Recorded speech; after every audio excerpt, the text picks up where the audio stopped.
HBCU Overdrive is proudly sponsored by WeWorkForEverything.org. At WeWorkForEverything.org, this is for those who are trying to build for a dream.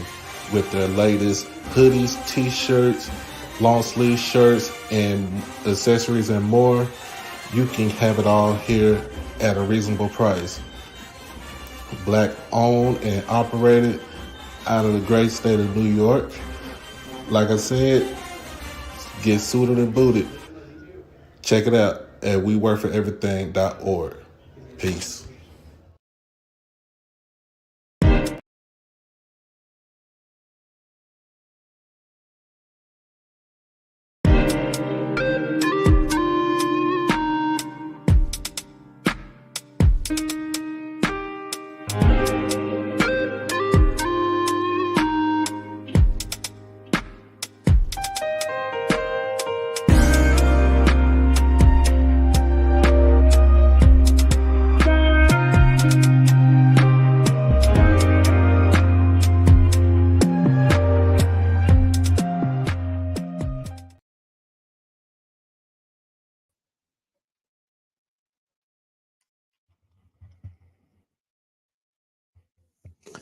What's going on, everybody? What's going on? What's going on? What is going on?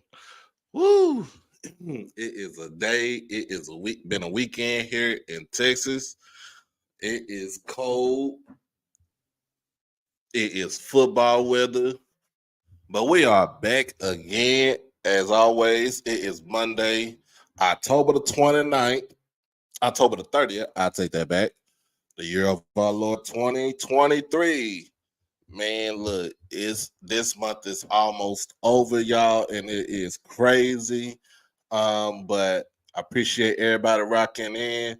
Sorry about the tardiness. How you doing, Miss Mary? What's going on? Kenneth, Mr. Rozier, what's going on, man? I'm gonna give y'all props. I'm gonna give you your props. Y'all did the damn thing.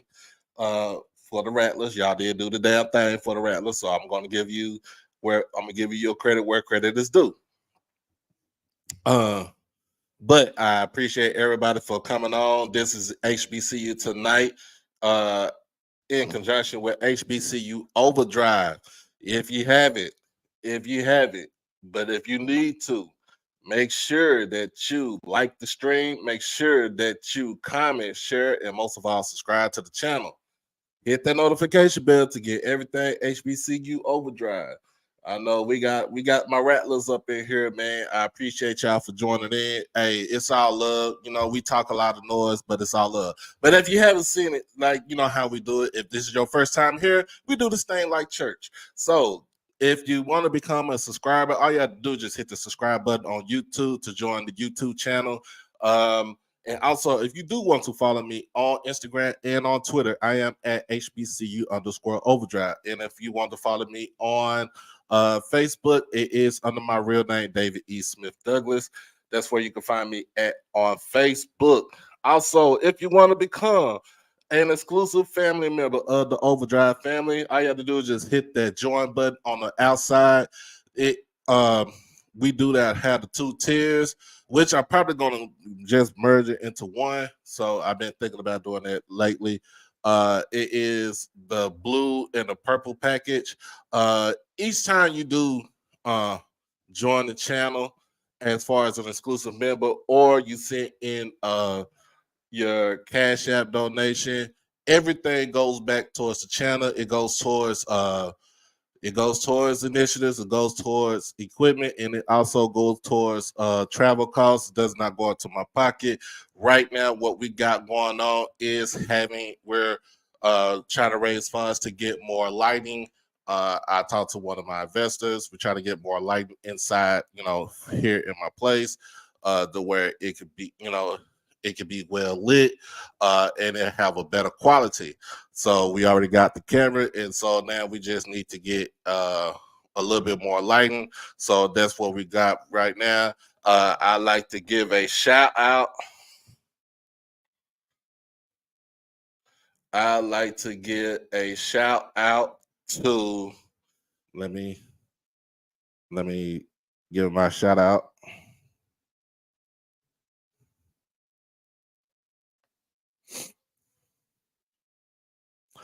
I like to give my shout out to Miss Latavia and Miss Mary. Miss Mary sent the $30. She sent the $30 donation yesterday, and Miss Latavia sent $10 yesterday to start off. We're at $40. Like I said, I did see some lights there at a 150. So that is the initiative. We try to get it done uh uh by at least mid November. Well, not even mid November. Let's try to shoot by the end of this week. But like I said, it is going to go towards something. Like even with the last initiative that we had, it did go towards something that for a good cause. So hey, like I said, your money is your donation. Your money is going towards a good thing. Miss Tyra Lynn, I meant to shout you out yesterday. I meant to shout you out yesterday for the $50 donation that you did in the super chat. I appreciate you on that, Miss Lynn. Uh, so let's get everybody to try to let's get everybody to try to donate so we can get this thing going. That way, once we get to the goal, I am going to go and try to get the lighting, and anything that's extra is gonna go towards the channel. So we'll get the light, anything that could go towards with the equipment and stuff like that. So if you want to, you go ahead and hit that Cash App donation, or you can hit the super chat. Uh, and that's the way we'll get it done. Like I said, it goes towards the channel, it doesn't go towards my pocket. So I appreciate everybody for rocking. And it is the last few days in October, and we still got these birthdays. It is the early part of Scorpio season right now, and we're about to head into November. Man, this year is going by fast, especially when you get ready to talk when you talk about football, when you got sports playing. So let's get some birthdays up in here and let's have a celebration, y'all. Let's have a celebration. But always, we like to thank everybody. We like to thank the new people that's coming in. We appreciate everybody that comes in, and you are treated like family. So,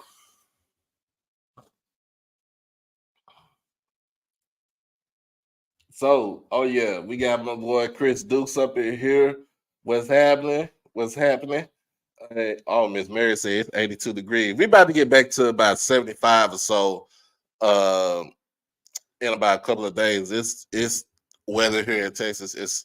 I always say it's klepto weather. So so we getting up there, man. We are getting up there.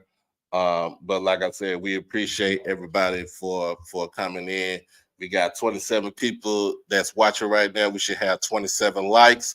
Let's get up to 27 likes right now, and then we're gonna go ahead and move into the first part of our show. We got 30 people in here watching right now. We're gonna move to the first part of our show. But again, shout out to the Rattlers of FAMU. Shout out to the Rattlers of FAMU. They did do what they were supposed to do. I give them that. They took care of business.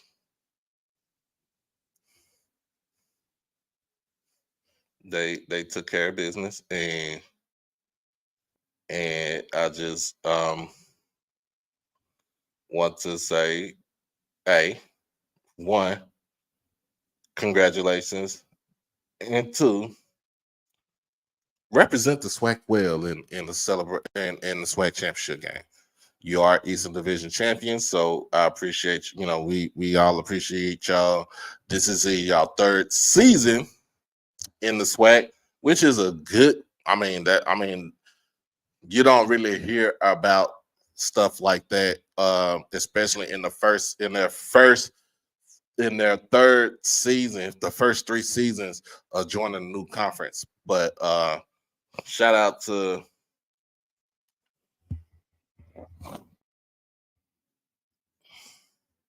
shout out to the Rattlers. And yeah, we were dependent on well, hell, I was dependent on Prairie View to see they gonna do something. And next thing you know, Next thing you know, it was a whitewash.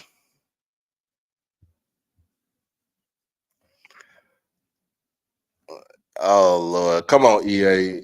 You can't use Jimmy Johnson. You can't use the Jimmy Johnson quote for FAMU. Can't use the Jimmy Johnson quote for FAMU. It's only for my Cowboys. It's always and forever be for my Cowboys.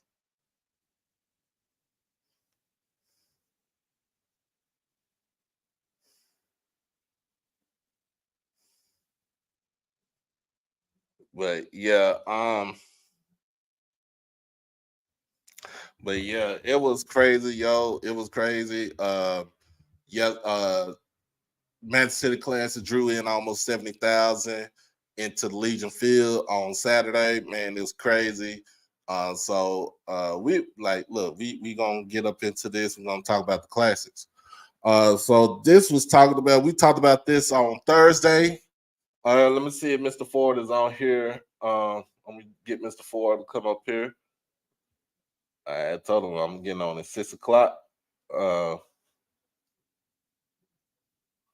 and we could talk about a little bit more about that. What's going on, Dr. Strong? If you want to jump up, we could talk about these classics right here. Man, Israel is everything is good. It's cold. It was cold. It was cold last night when I got off of work. It was raining. Um,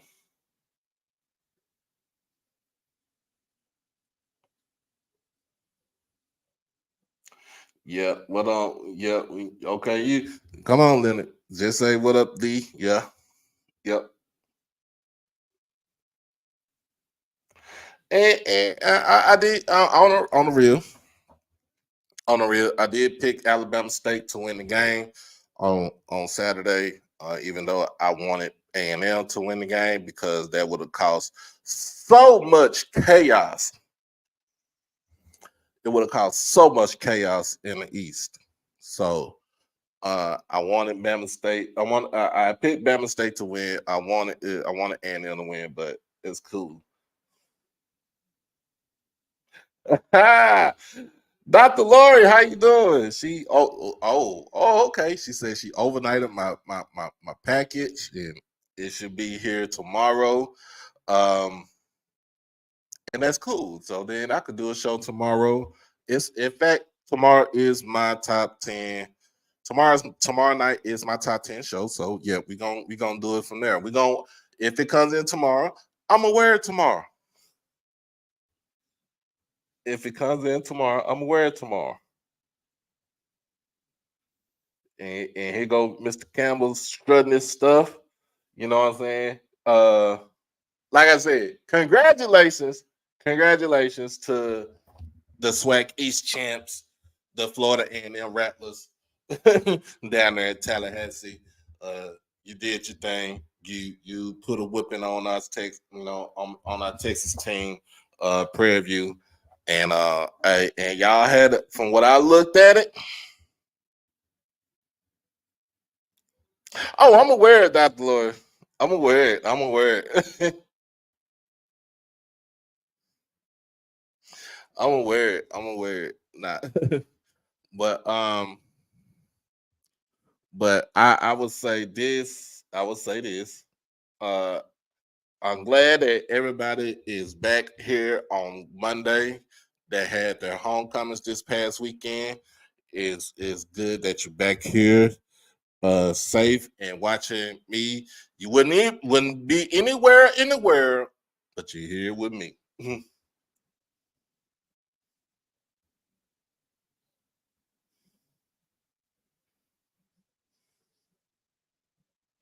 So yep.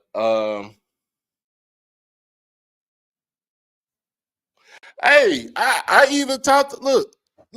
Hold on. Before we get to the classics, and Mr. Campbell, I want you to come up here because we need to talk about these classics, man, and what we can do to change it, or do we need to eliminate these classics? But I've even talked about this with Willie.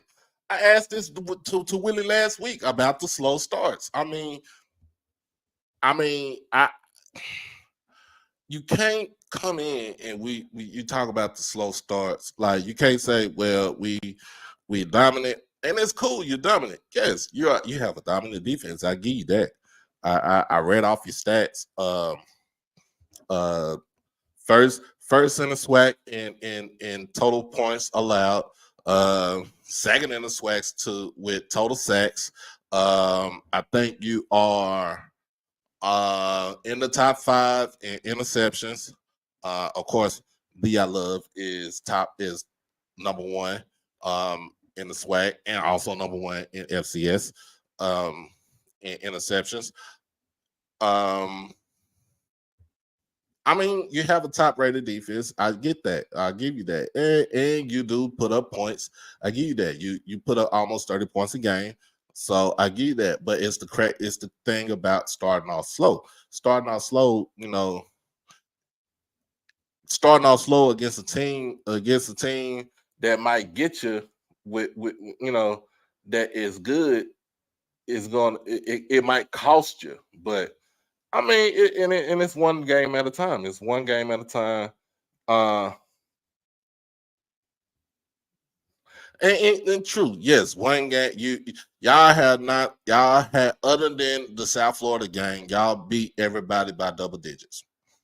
I give y'all that. I give y'all that. I give y'all that. But it's just the fact that it's the slow starts. The slow starts. But I'm doing an analysis. I am here to analyze the game. And what I see from the game was a slow start. Now, Saturday, I didn't see that. Y'all started out fast and you did let your foot off the gas. Congratulations. You played a fully complete game.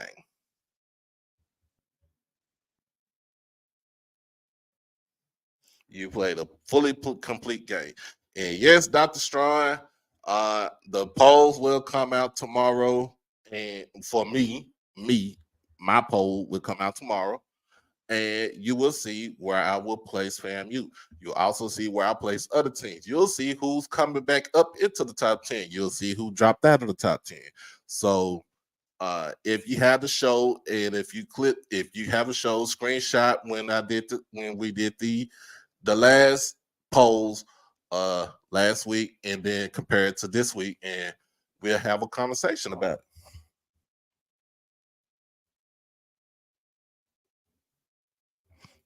Hey, they heard me talk. Cool, cool, cool, cool. If they heard me talk, that's cool. I appreciate you. I appreciate you.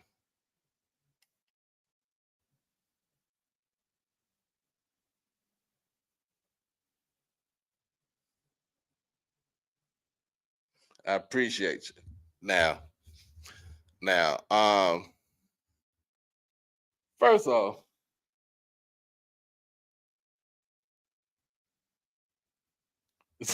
Blue, you coming in, boy. Blue, you coming in straight with hollow points up in here, man. Hey, why did they listen to the show? To listen to the show. Hey, I appreciate you. I'm not saying none of the kids are bad. I'm not saying anything like that. I'm just saying slow starts. Hey, you got slow starts, but you do in the game end up in winning by a wide margin. I give you that.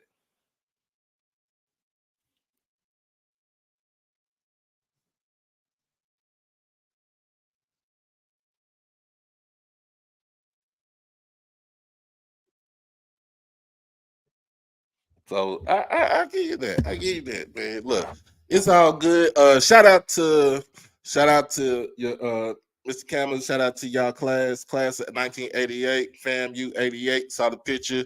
100,000. I think it was 100,000 that y'all gave. That y'all donated. You gave to the school. Had Dr. Robinson there take a picture with it. Hey, appreciate y'all for doing that.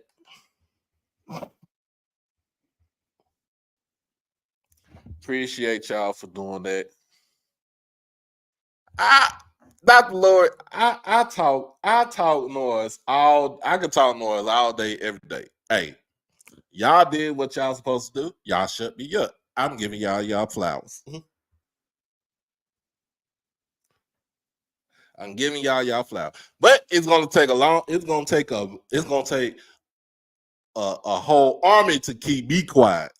I'm gonna tell you that. I'm gonna tell you that. Now, I'm gonna tell you that. It's gonna take a whole army to keep me quiet. I don't never shut up.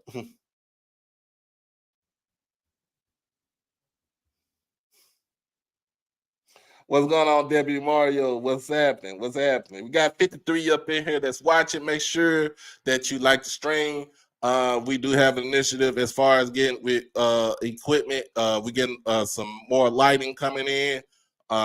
So we trying to go ahead and donate for lighting. Hit the Cash App at HBCU Overdrive, or you can hit the Super Chat, or you can hit the exclusive member list. So we got 53, we got 58 people up in here. Make sure we get 58 likes.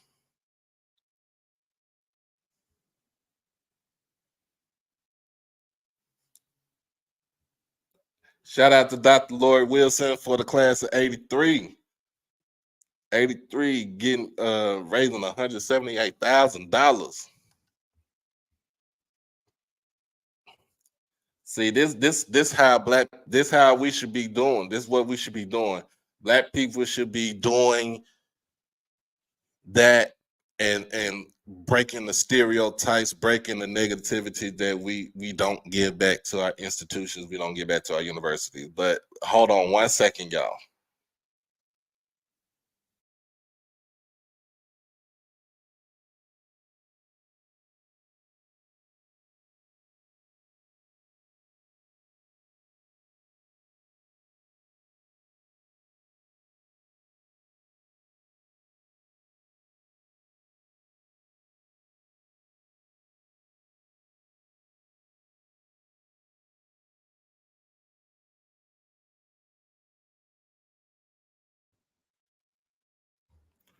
All right.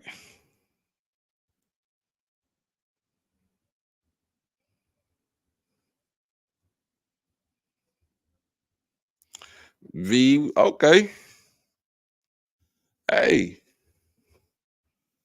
hey, that's great. That is great. That is great. That is great. That is great, y'all. Look, I love when we get back to our institutions. That's what we should have. That's what we need to have going. That's what needs to be done. But um,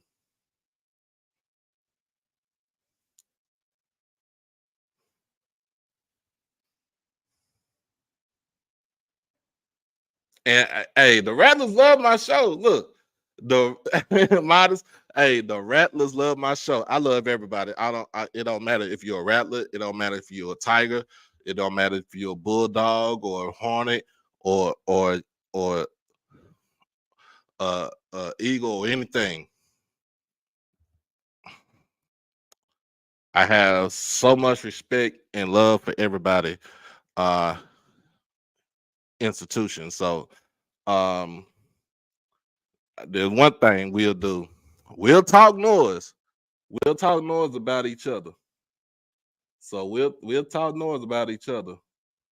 And but at the end of the day, somebody try to come in sideways with us. We'll shut that thing down quickly. We'll shut it down quickly. So hey, hey, I don't know, man. Look, now I will look. If y'all get to the Celebration Bowl, I will be on y'all bandwagon to y'all because y'all represent the SWAC, and we need to get a SWAC win in the Celebration Bowl.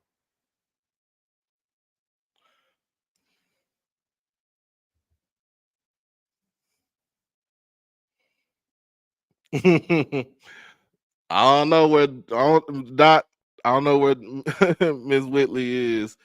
But man, let's get into this show. Let's get into this show. Let's talk about it. Let's talk about it. Y'all here. Y'all see the title of the show tonight. Let's talk about it. Um, but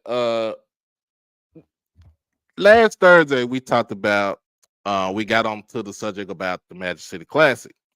We talked about how um it can be beneficial for the schools that participate in it, but it also could be a detriment to the schools because of the fact that we're not getting the money that we raise up for the city. They raise up for the city to evenly give out. um I know my guy Melanated, he came up here, and Jay White, he came up here, and it was to the point where we talked about as far as with their classic, making it a home and home, uh where both schools would get an even share, that adds another home game to their schedule. And it also will stimulate the economy in both respective cities. So we talked about that. And we talked about, hey, we might not need to go back to doing classes because we have been, uh, in certain instances, we have been cheated out of some of these classics for years by what we would call quote unquote janky promoters. Um,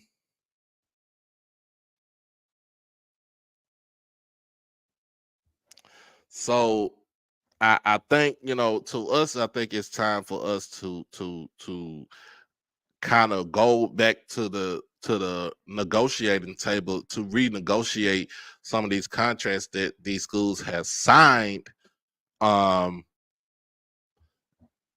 for these classics, and try to come up with a good and positive number where it benefits the school, it benefits the city, it benefits the promoter all in one. Um,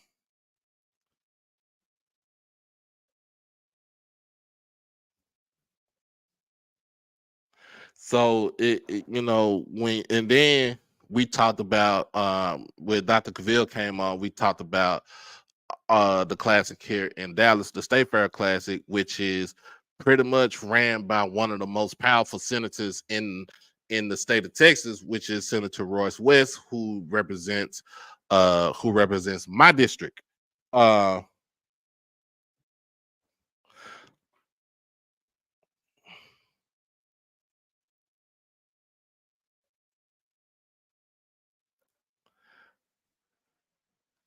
Thank you, Dr. Lori. Thank you. Thank you. Thank you, Dr. Lori. You are so appreciated. You are so wonderful. You are the epitome of what our HBCUs produce out here.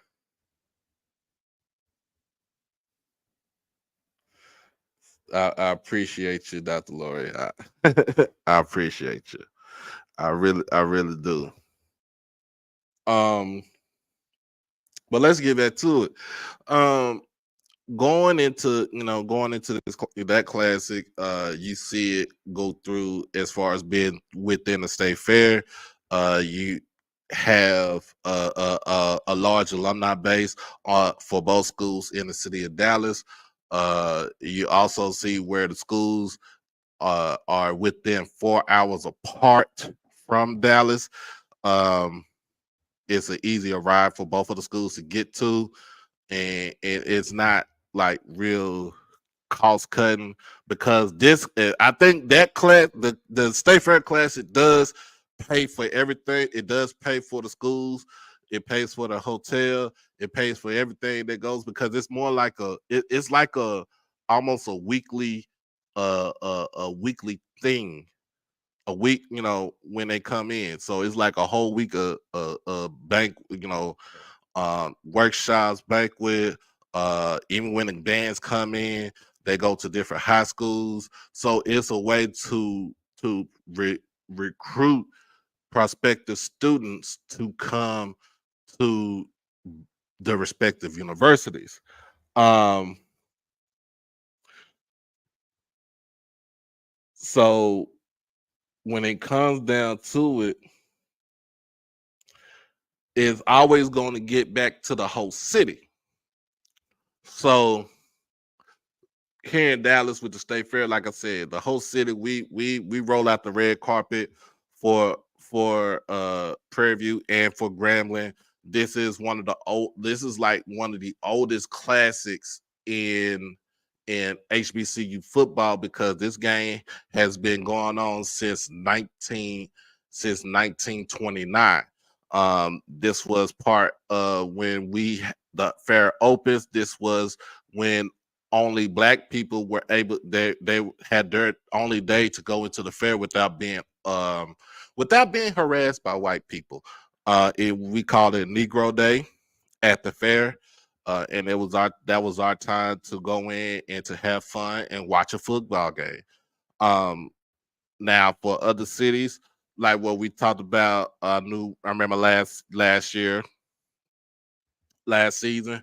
Um, I will give him credit. Scotty from Allscript, he did go and get the contracts from the Southern Heritage Classic. He did talk about that. He did lay out the financial implications for that particular game between Jackson State and Tennessee State, and he did see that both schools were getting underfunded, even to the surprise of Deion Sanders and Eddie George. Dion was like, "Look, we pulling our team out. We're not playing this game.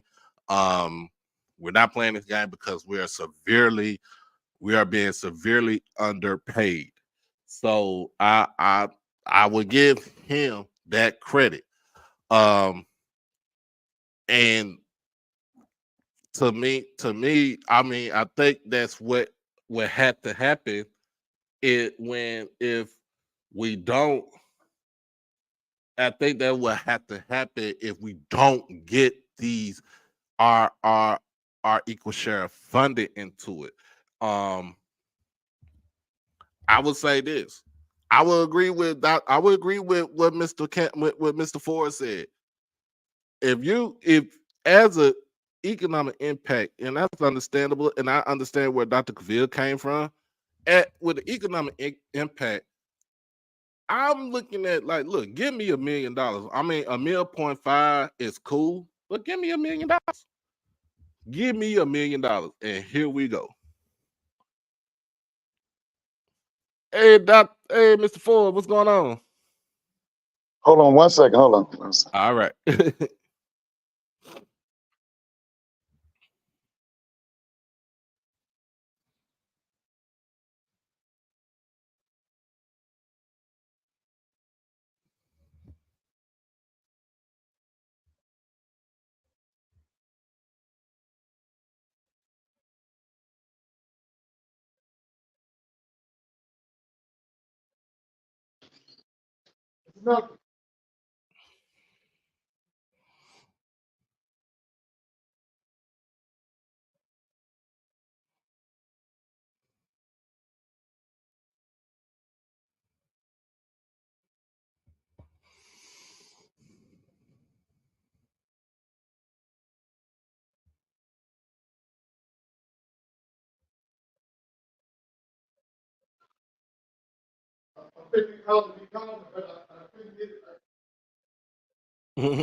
So, but yeah, I understand where everybody coming from. Like, if A&M and Bama State getting only 1.5 from each for each school, um, and you're bringing in a impact $30 million to um Birmingham, then I would have to go back to the negotiating table and say, hey, I need to get some more. We need to get more money out of this. And now, and then too, back then, understood getting um let's say 300,000 back in the 90s and 2000, because I mean that was a lot of money then, and but you got to add in inflation. Um, and hey, you are so correct, Dr. Strong. You are so correct. Schools need to get the schools need to get 10% of what the economic impact is. So if you got a classic, what's going on, Kaz? If you got a classic, if you got a classic that pulls in, you got a classic that pulls in, let's say 35 to 40 million dollars to your city. And let's just say that. Let's say 40 billion. If you got a classic that pulls in like $40 million to the city, I think each school should get at least $4 million. I think it should be $4 million. I think we should you should go and kind of um just go into the negotiations with the city and say, hey, we have to get money for this, because some schools, because with some schools, these classics, some schools depend on the classics to get them funded. Some schools depend on the classes to get their funding, and I feel like that um, the schools should be should be well compensated. Uh, and yeah, and two, like I said, with the State Fair Classic, the State Fair Center to West, they pay everything for Grambling and Prairie View. They pay for the bands to house the bands. They pay for the football team to house the football team. They pay for everything. They pay for the travel. And so basically these schools they go back with a good check. And then also when they come into Dallas, that wherever school they go to, wherever high school they go to to go and recruit, they end up, some of these schools end up giving out a donation to to the various organizations. So, and it's you see the impact what they give, and that's the reason why when it comes down where for us here in Dallas for the State Fair, that State Fair, that classic won't go away.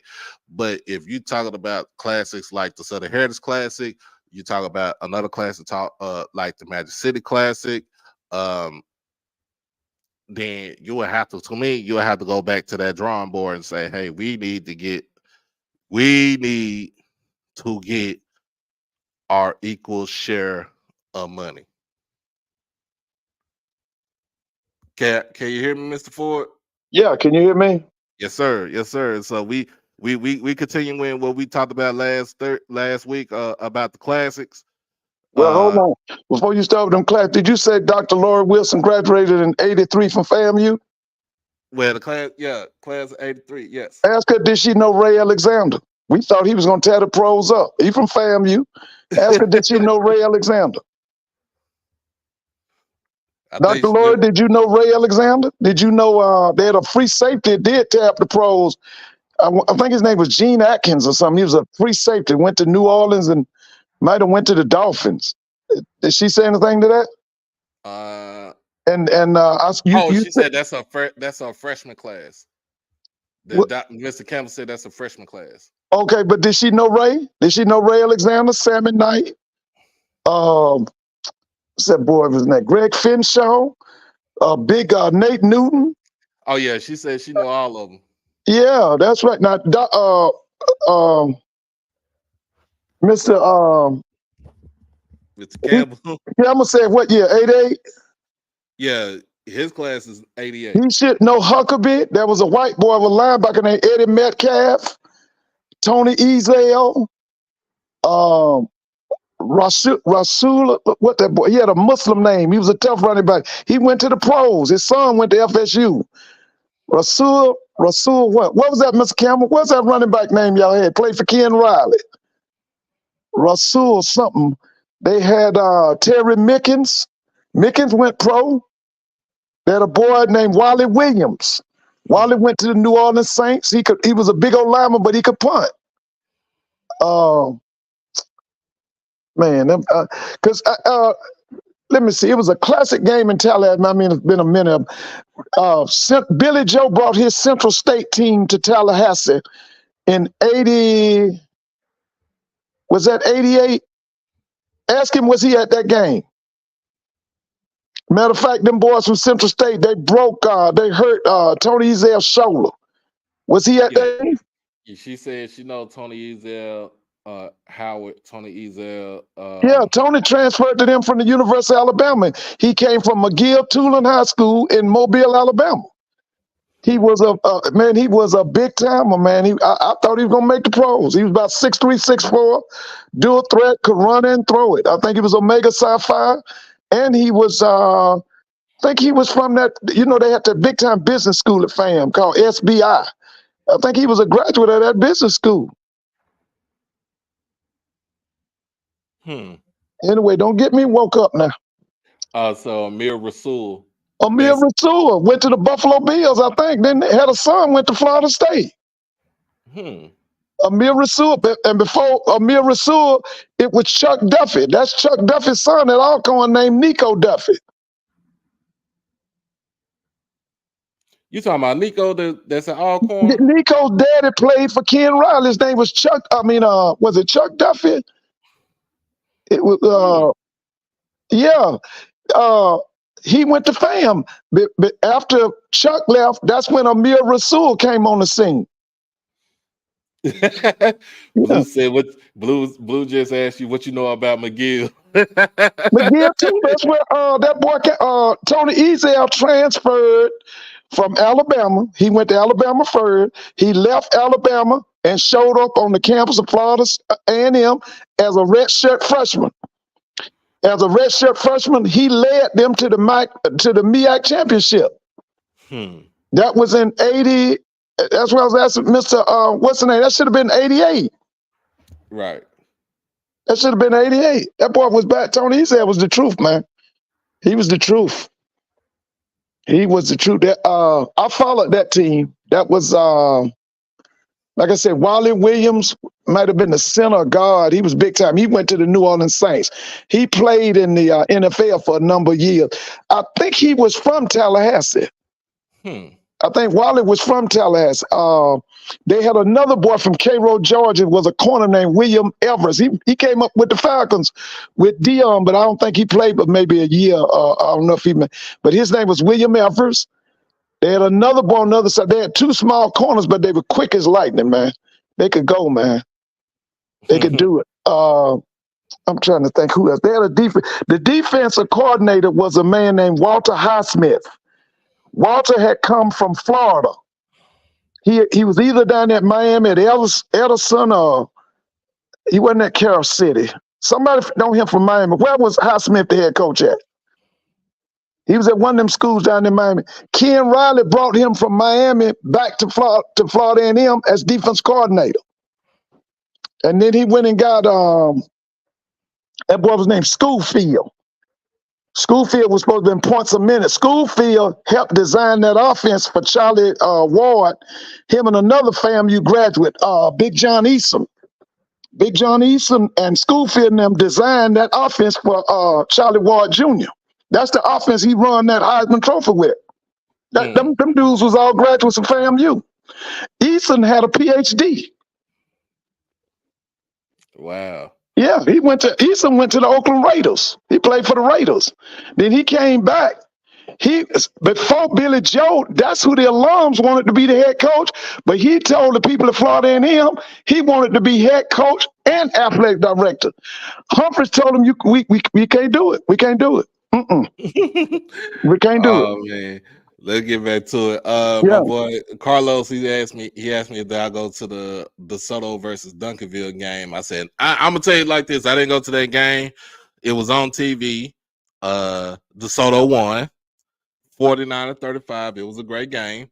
So DeSoto's still undefeated. Duncanville got their first loss of the season, and that's the first time they had ever given up more than 13 points in a game. this season. But it's gonna be a good season. It's gonna be a good playoff coming around for us in here in Texas. So we get back into that. So the classics, we talking about these classics, we talking about like you said, look, each school should get at least a $1.5 million from the city where these classes are hosted at. We got to get back to the drawing board, and because like we said, we were talking about this on yesterday. If the Magic City Classic pulled in almost 70,000 people into the stands, Yeah. how And much do you $35 million think? to Birmingham, didn't it? $35 million to Birmingham. How much Birmingham, do you yeah. think the school should get? Each school should get as far Oh as man, you know they should have got, like you said, 1.5 should have been the minimum. At least 2, maybe 3. I told you they just announced it Saturday. Georgia and University of Florida got $3 million to come to Jacksonville.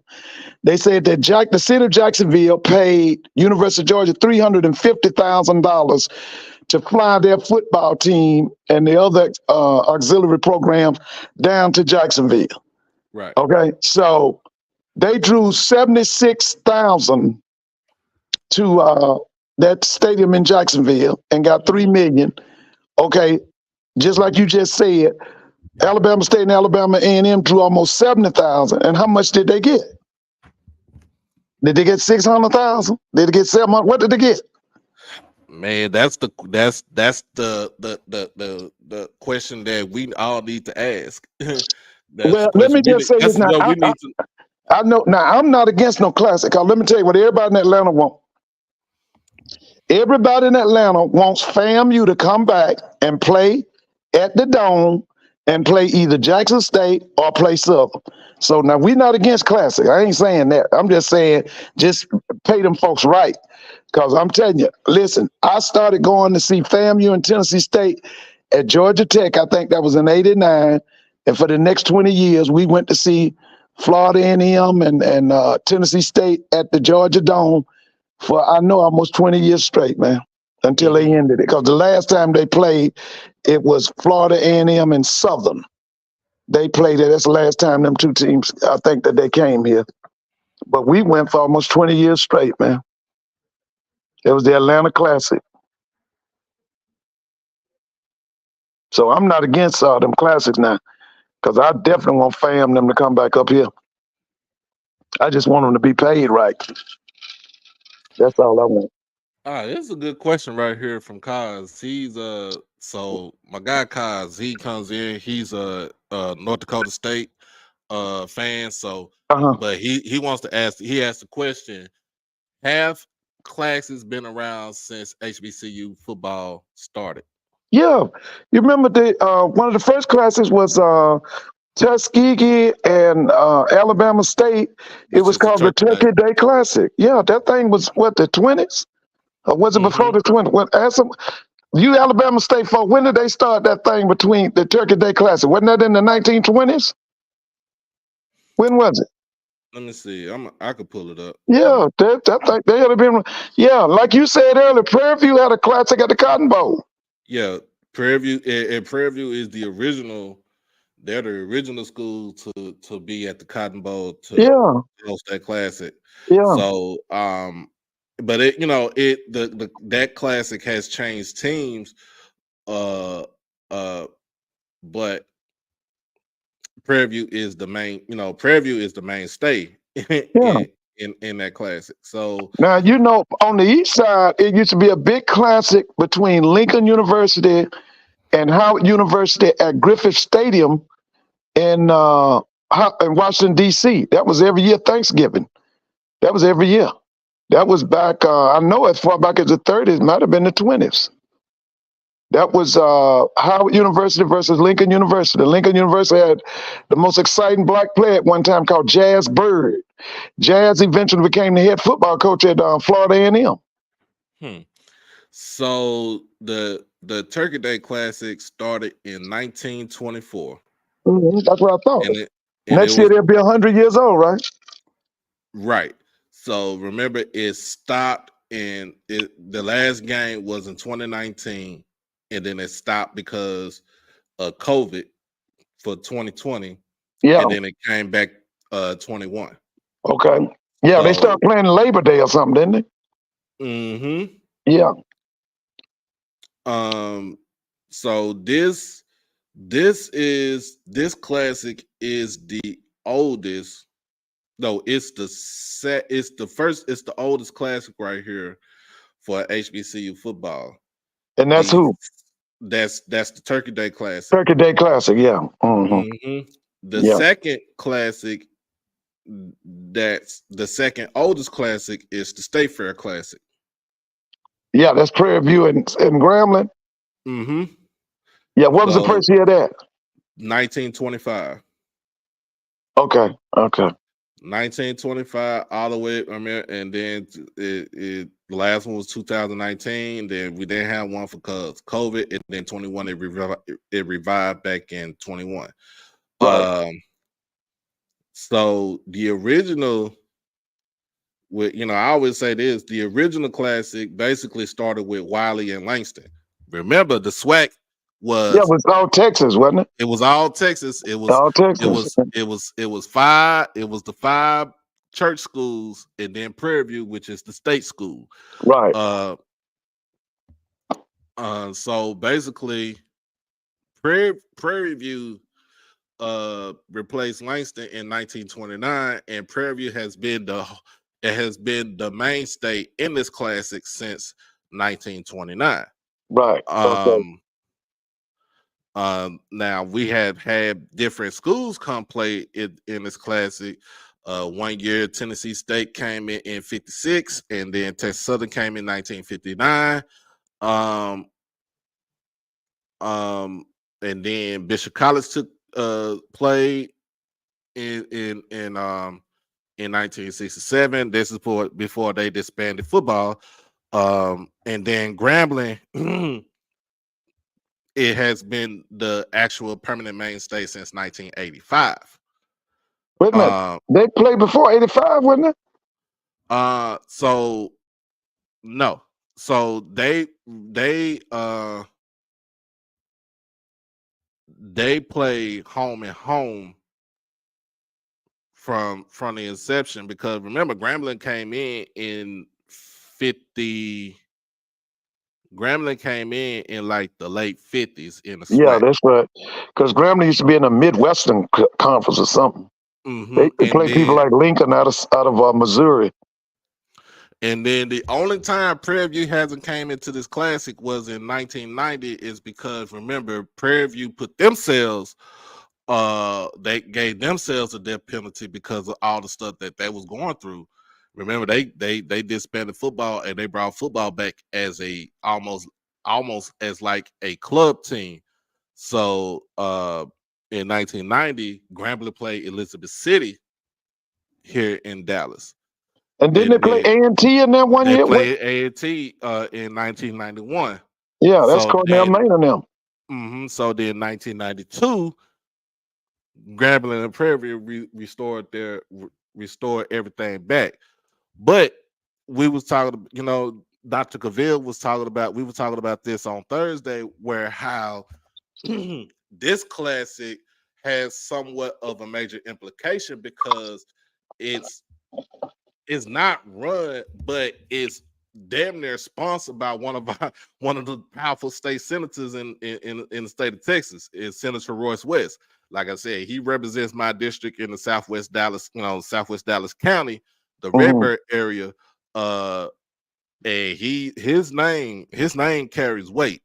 We talk about the same guy that represented Carter High School when our the UIL, which is our governing body for high school athletics and anything that has something to do with extracurricular activities.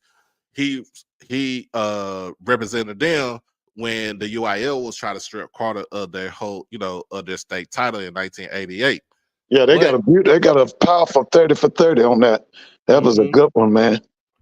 So when it comes down to this classic, what it does, it not just boosts Dallas, it boosts South Dallas, because that's where majority Black folks stay at. We live on the southern section of Dallas, South Dallas, Oak Cliff, Pleasant Grove. We live in those parts of the town, Right. and it helps with that because not only does it ties into the state fair, uh, it gives back to the communities that we stay in. Also, they do provide the travel. They provide everything to both schools, so that way these schools don't have to come out. They don't have to come out of pocket, Right. and they take home a good. To me, I feel like that. I don't know how much they take home, but I know from talking to some people, they do that they do take home a good amount of money from being in this classic. So even when when Prairie View was losing, this is the game that Prairie View looked for because this is where they were going to get their money from. Right. That Okay. I remember it was 1 year, was it 1998? Yeah, 98. Prairie View got into the fight with Southern. The Marching Storm got into the fight with the jukebox. The SWAC. It was, who was our commissioner? It was Dewar Sharp. Dewar Sharp suspended both bands. Southern served their suspension, but Prairie View's like, look, you suspended us right before this state fair classic. This is where we get our money from. This is where we get all the donations from. This is where we get money for our uniforms and for anything that helps with our budget from. They went to the game and they Oh yeah. got paid for it, and then they got suspended. Right. But to me, it's like we have to come in and kind of look at the model of how these classes are being run. But let me say How this: much? Yeah, that Dewar Sharp, was he the one from New Jersey? Went to University of Wisconsin. it sounds familiar. Because I would say if that's him, he was horrible as a commissioner. Oh He was yeah, horrible. he wasn't a good commissioner He because was remember horrible. he He was was the horrible. commissioner. Remember he was the commissioner that said we ain't going to we're not going to the FCS playoffs after 1997. Hmm. We gave up our auto bid. Yeah, he Uh, was horrible. I remember him. If that's the one I'm talking about, he was the guy who wore the glasses, kind of stout guy. mm-hmm. That's him. He was horrible. Boy, it was good when he left. Yeah, he was horrible. So just looking at it, what can we do to if we wanted some people want to keep these classics because it does give them in certain places it does give them business. It does drive business to that. It does drive traffic to their restaurant or their hotel or their stores. um it does drive some sort of economic impact towards them. But what can we do? What can everybody do to make sure that you're satisfied, these schools are satisfied, and the city is satisfied? You know, Well, the main but thing you got to do is do your research and you got to read. You got to do your research. That's the biggest problem we have. We don't want to do no reading, and we definitely don't want to do no research. hmm, That's the number one thing you got to do. In other words, you got to bring them lawyers in. right. And like I said, we talked about this from last year. It was a good thing that Dion pulled Jackson State out of the Southern Heritage Classic because look at the numbers. Like if we're it's a 3 hour drive. It's a 3 hour drive from Jackson to Memphis. But why do we got to come out of pocket? You know what I'm saying? Why did Tennessee State, which is another 3 hour drive from Nashville to Memphis, why did they have to come out of pocket? And then whatever payout you give us, why do we leave with pennies on the dollar? Yeah, how about Jackson and Tennessee State? If they gonna go to Memphis, eliminate the promoters, do their own promoting, push the game themselves. Eliminate what that man name? One of them guys they called him a pimp. What was his name? Up there in Was it Memphis. What's that guy's name? Yeah, Fred him. Whatever. Moore? Eliminate him. Jackson and Jackson and Tennessee State should promote it themselves. They don't need him. He pimped them for as long as he could. Fred Jones, yeah, Fred Fred Jones. Jones, yeah, eliminate Fred Jones. If not, y'all go to Nashville and then they come to Jackson. That's how they used to do when I was in college. Yeah. They didn't play in Memphis. They played home and home. And then now, when you seen this season, where you see how the class, well, how the class had turned out when they brought in Pine Bluff instead of having Jackson State up in there. What, they had 20,000? What was their attendance? About 30. It was 32,000. That's a long way from 50, ain't it? It's a long way from 50. Okay. It is a very long way from 50. So it's one of those. So like this subject, this topic is one of those topics where you it's not, I wouldn't say it's tricky, but it's one of those topics like you said, Mr. Ford, like everybody has to do their research. Yeah, got to bring them lawyers in, baby. You got to bring them lawyers in. They got to come in and do that research so you would not be cheated. Because like they say, you going to wet now without a lawyer, baby. You don't lawyer up, you getting ready. Like you said, you going to get pennies on the dollar. You're going to get pennies on the dollar. And you better lawyer up.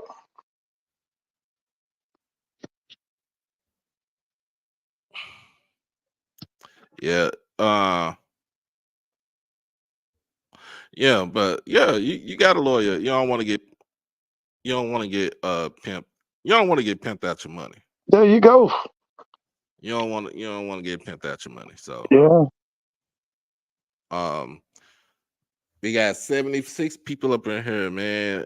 Make sure y'all like the stream, and we still got some stuff going on as far as getting some lighting, more lighting up in here for the video, for recording and stuff. Ask Miss Lloyd and them, did they know Nathaniel Kuntz? Did they know him? Nathaniel Kuntz, he came in after, was he after Sammy Knight and them? What about Eric Trevelyan? After, did she know Eric Trevelyan? Eric was a quarterback. I think he played for Steve Spurrier. At that time they called themselves the USFL. He played against Herschel Walker when Donald Trump owned the New Jersey Generals. Eric Trevelyan played with the Tampa Bay Bandits, I think. Did she know him? Eric Trevelyan. I think she still hear you. What we got? What's going on, Chuck? How you doing? I'm doing just fine. Listening to you all, I'm enjoying what you all are talking about. You talking about that Southern band fight from 1998? Yeah, I remember it because I watched it. I watched that video. It was crazy. Lee Washington was the SWAT commissioner during the time, former basketball coach at Drake University. Yeah, Rudy, I remember him. Rudy, yeah, okay. He was terrible too. Oh yeah, I remember he was those terrible. Years, yeah. See, all them guys there, Rudy, that guy you just talked about, do a shot. Them guys didn't have no vision. Yeah. Because they didn't know, they didn't understand the swag. They was just doing a lot of talking. They didn't have no vision. None. They had no ideas. Nothing. See, Dr. McClellan them was raised up in the SWAC. Yeah. This boy, I'm not this boy, but this guy that's the athletic director, Jackson, now he was raised in the SWAC. They know what to do. We was going to get them outside people. They didn't know what to do. All they did was ran their mouth. Rudy ran his mouth. Dewey Sharper ran his mouth. But they didn't have no vision. Yeah. So, Chuck, what you got anything to add as far as to what we're talking about with the classics? Like what we need to do as far as with the money and so? Yeah, you have to think, things that you may have done like 40 years ago, and you have to do things differently. You have to advance yourself. That's where I want to put it. Okay. Okay. So yeah, man, that's one of them things. It's a slippery slope. Yeah. We're in the time now, all this technology, you advance on things. So you have to rethink things. Yeah. Oh yeah. So we gonna shit. We gonna shit because the title of the episode tonight is "Let's Talk About It" Part 2. So Saturday night it was good football that was played. Match City Classic, that was some good football right there. FAMU homecoming was some good football. Even with Jackson State and Pine Bluff, that was great football that was played right there. What's going on, Hoop? Who? How's it going, man? Yeah, so we got some good things that we had some good football this past weekend, and even over in FBS. I watched a little bit of FBS this weekend. Um, Tennessee, Georgia and Florida. That was a good game right there. I know, Mr. Ford, you watched that a little bit, did you? Well, I turned it off because I didn't know Georgia was gonna run over Florida like that. I thought it was gonna be that guy ain't gonna stay at Florida long. Napier is not the one. He came from Louisiana, Lafayette, I think. He ain't gonna be that long. Yeah, I thought that they would be more of a game than it was. Let me tell you something. To be honest with you, Florida should be. Hold on. Yeah. Man, but yeah, it was some good football that was played in the FBS, and then the game of the evening was Colorado versus UCLA down there in good old Pasadena, California. I know you on the West Coast, ain't you, Hoop? I was at the game. You was at the game? Oh yeah. Oh man. I was at the game, bro. That offensive line wasn't nothing, bro. They got run over. Man, it was a good atmosphere. I got to say that Rose Bowl was packed up, except one little pocket wasn't packed up, man. And man, it's just like, what can you do if cats ain't blocking for you? You know what I'm saying? But shout out to UCLA for handling business. And to be frank with you, the only teams I've been really paying attention to is like Pac-12, Big 12, a little bit of SEC. That's pretty much it. I've been watching. So yeah, man, it was an interesting situation, and you know, Colorado got some growing pains they gotta go through. They gotta get a new D line because their D line does not put pressure on nobody. We all know that. O line can't stop a nosebleed. Yeah, man, it just was it was an onslaught in the trenches, and that's pretty much been a theme all year for Colorado. That guy from UCLA is a quarterback away from being top 5, top 10. Chip Kelly they done put a program, and they're physical, but that quarterback is mediocre at best. If he would go out and get him one of them big time quarterbacks out there in California, let me tell you something. UCLA could compete for the national championship. They're in way better shape than USC. That defense, there's a brother running that defense. I got to look him up. There's a black guy running UCLA's defense. He designed all of those blitzes that because they both should do out. I got scared Saturday that they were gonna hurt Shadu. I'm gonna be honest with you. I did. I thought they were gonna hurt him. Oh my God, y'all! I said, look, it's 8 games into the season. I never seen a quarterback in college or in the NFL other than David Carr. Because remember, David Carr got sacked 76 times his rookie year with the Texans. That's very accurate.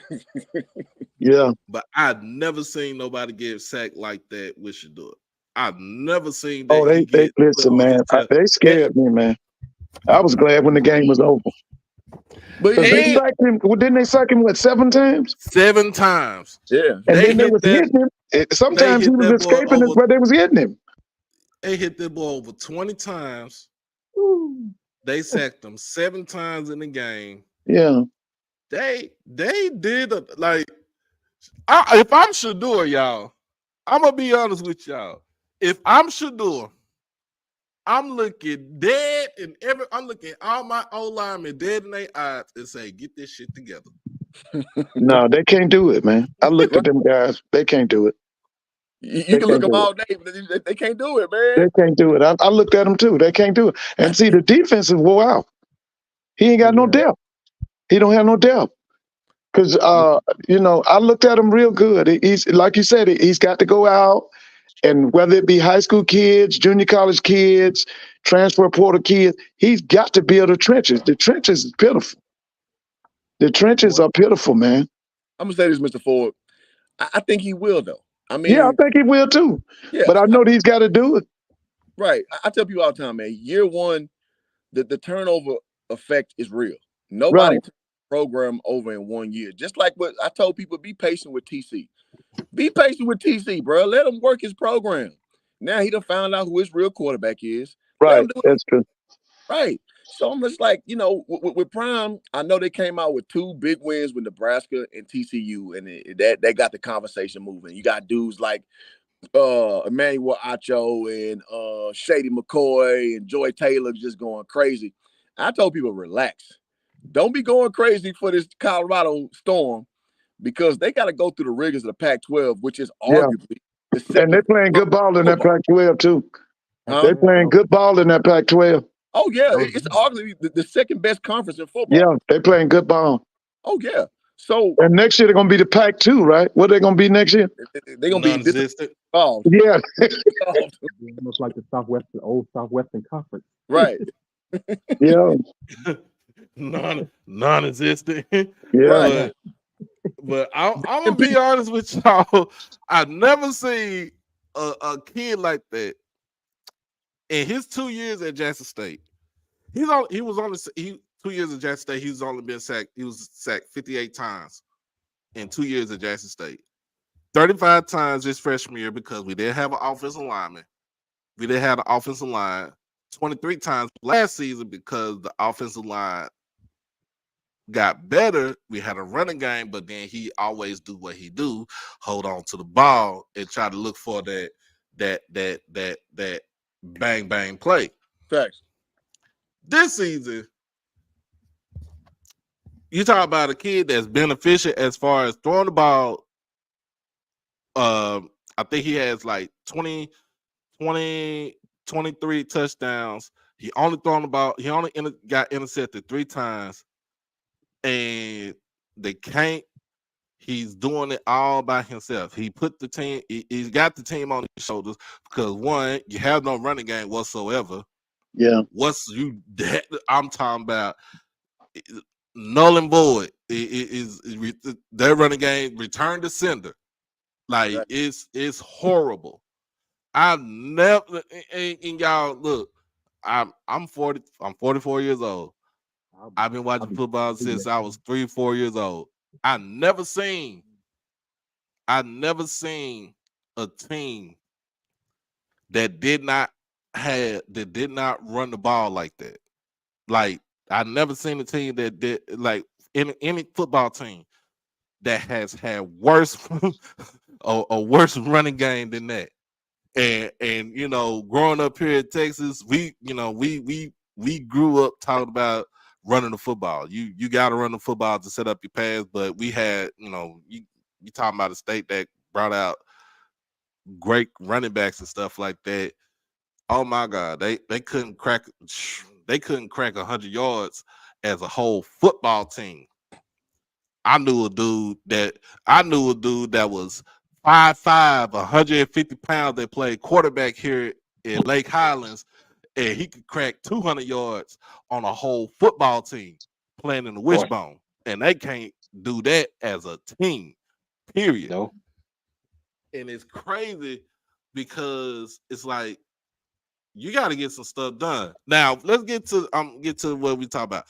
So we talking about what Dion said. Dion in his press conference. Can I add this real quick, Doc, before you go down the rabbit hole? So go ahead. Go ahead.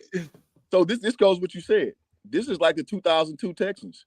If you look at they run game, 87 yards, 89, 126, 91, 89, 81, 82, 68, 78, 123, 65, 37, 95, 67, 28. So yeah, and with a lot of sacks on David Carr. So I mean, what you said was very apropos of what's going on in Colorado. Like for real, I never, and he's still efficient. He's still efficient. He's still putting up 300-yard passing game. Still giving you like 3 or 4 touchdowns a game. He just be on his backside too much. And I think by the time the season ends with him, he probably gonna be sacked by 60 times, by at least 60, 70 times. Yeah, because I don't see that offensive line getting no better. Yeah. So he goes in, Dion goes in. He's talking about like he's going to paint the picture. It's another offensive line. Get another That's what he offensive said. line. Yeah, I heard him say that. Yeah. I ain't mad at him, bro. And he's going to do that. He's going to get a new. Them cats won't be on the team next year. Yeah. Yeah, it's kind of like Willie? Mr. Ford, I'm gonna say this. Uh-huh. Like, as a former SWAC athlete, former Division I athlete, I'm gonna say Right. this: when the coach has to resort to say something like that, you're gonna do one or two things. One, you're gonna get offended, and you ready to hit that portal, or you're gonna be like, all right, bet. So whatever it is that I think I'm doing, I gotta turn up. And there's nothing wrong with that, bro. Because that's how it is. Like playing with fear, playing Division I sports, playing with fear is normal. Like you always think you're gonna lose your spot, lose your scholarship. That's just how it goes. And some people like, oh, you don't say it to a person, they're not gonna block for Shador. Okay, let's say they don't do that. Where the hell they gonna transfer to with bad film like that? So nowhere in the Nowhere. portal still. You can bet because Dion running his teams like free agency. Them cats ain't gonna be on the team next year. Hey, he should. He should. He inherits a 1-11 team. Yeah, them guys won't be on the team next year. What's going on, Uncle Willie? What's going on, guys? What you got for us today, man? Uh-oh. You got technical difficulties.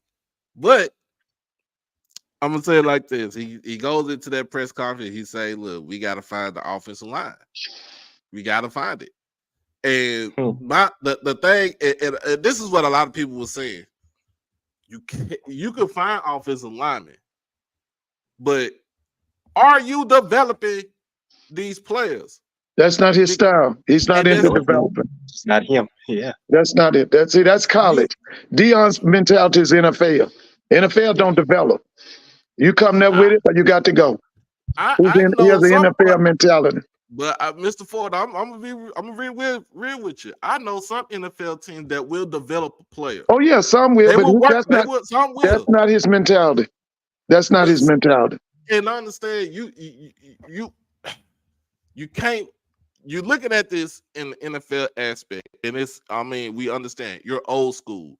Pete Carroll was the same way, but he, in the way of Pete Carroll, what he did to get his championships, to get his team to play like that, he developed his players. Yeah, but he has some studs now. He brought some studs in there. He's brought some studs. Same way with Mac Brown. Same way with Chip Kelly when he was at Oregon. Oh, Oregon, that Oregon team was tough. Yeah, it was tough. You talk about teams. You talk about. I could go back. You look at Texas A&M when RC Slogan was the head coach down there, and he developed the record.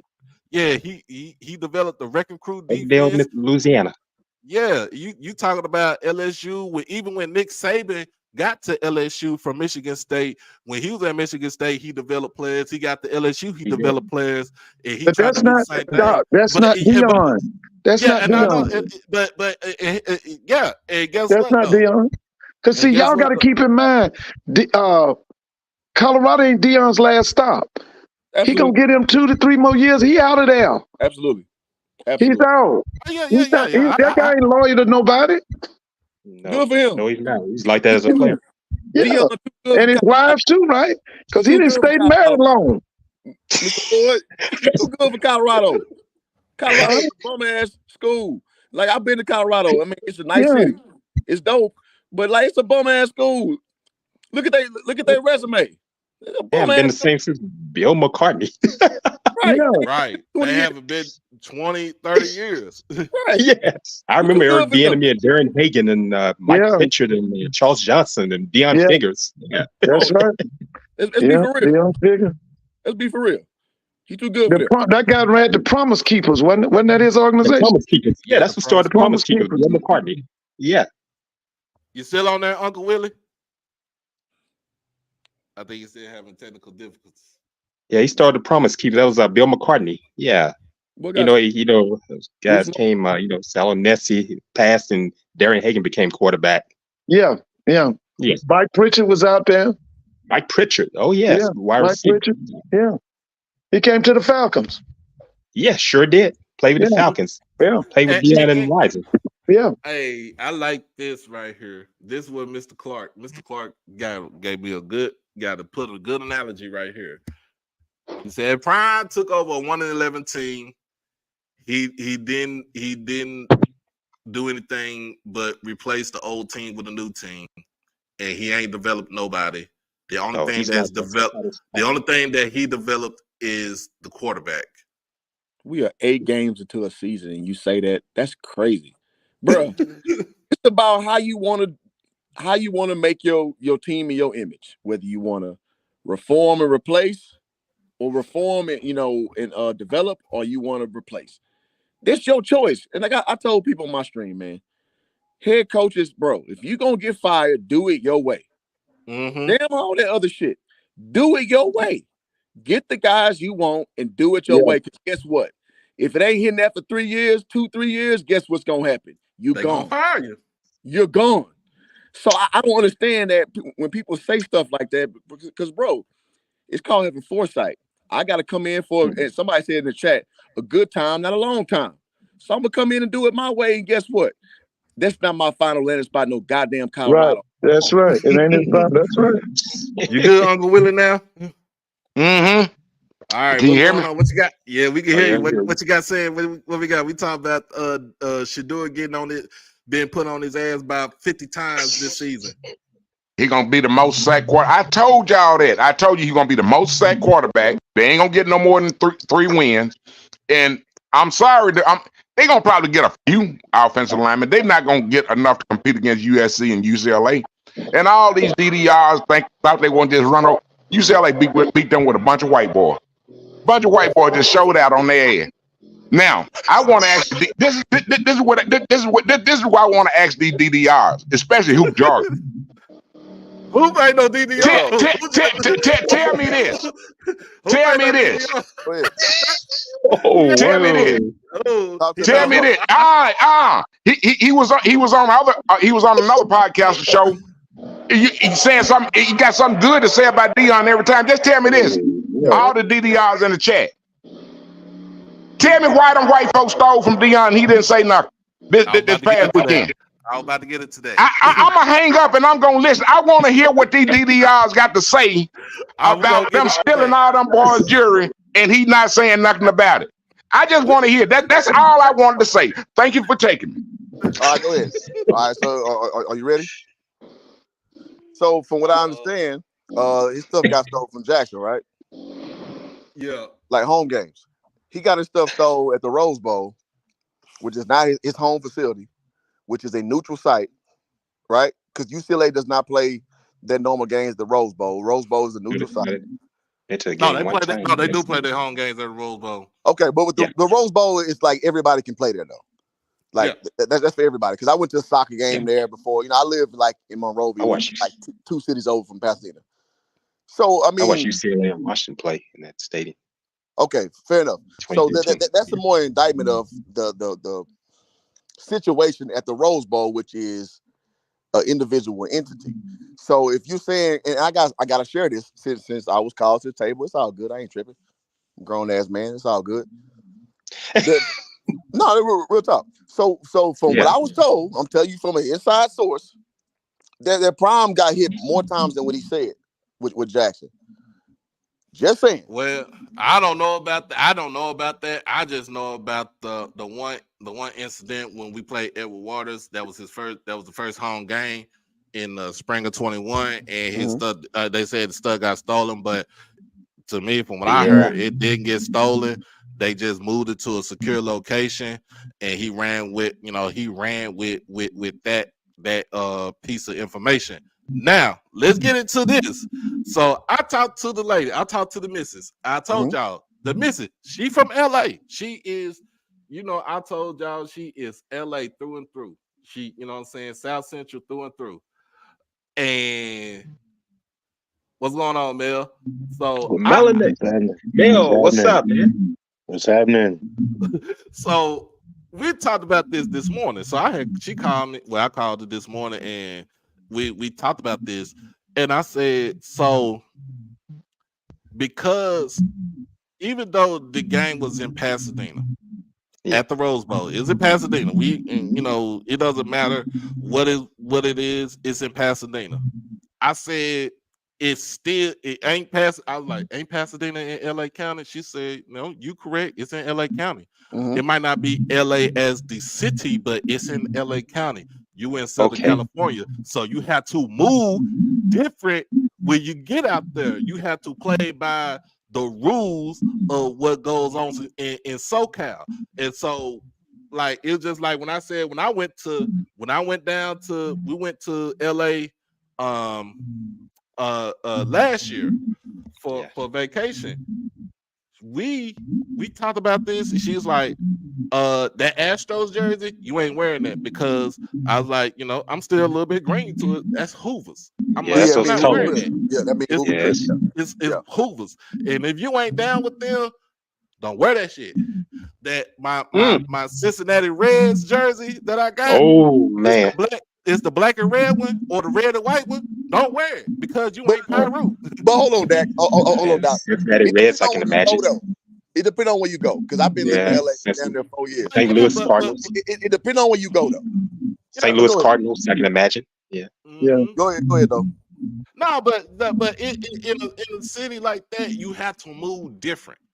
I've been there twice. So you have to move. You have to move a certain way, because if you from LA, they gonna and if you're a type of person that's flashy, and you putting all your stuff on the gram, you put it on Snapchat and stuff like that, them dudes out there looking at that stuff and be like, yeah, he about to get, that's a lick right there. That's a lick. And so with Dion Jr. and Well Off Media, where you video the flash and stuff like that, bro, that is prime. You are a prime target for getting your stuff taken wherever you at. It don't matter where you at. They know, okay, Colorado coming into town, Prime coming into town. They're gonna be over in Pasadena. We got a schedule. Is it an inside job? We don't know. Is it an outside job? Hey, we don't know. Inside job. Yeah, it's an inside job. Definitely. So to me, it's like you're showcasing for you're showcasing for the masses to get got. But Doc, that's not just California. That's anywhere. Right. That's in any major city. Right. Yeah, I got too much. Somebody got too much feedback on here. Bro, I'm gonna say real quick, Doc, if I may. Man, listen, man. You're in the state of New Orleans, right? Yeah, that's anywhere. Yeah. Former D1 athlete here.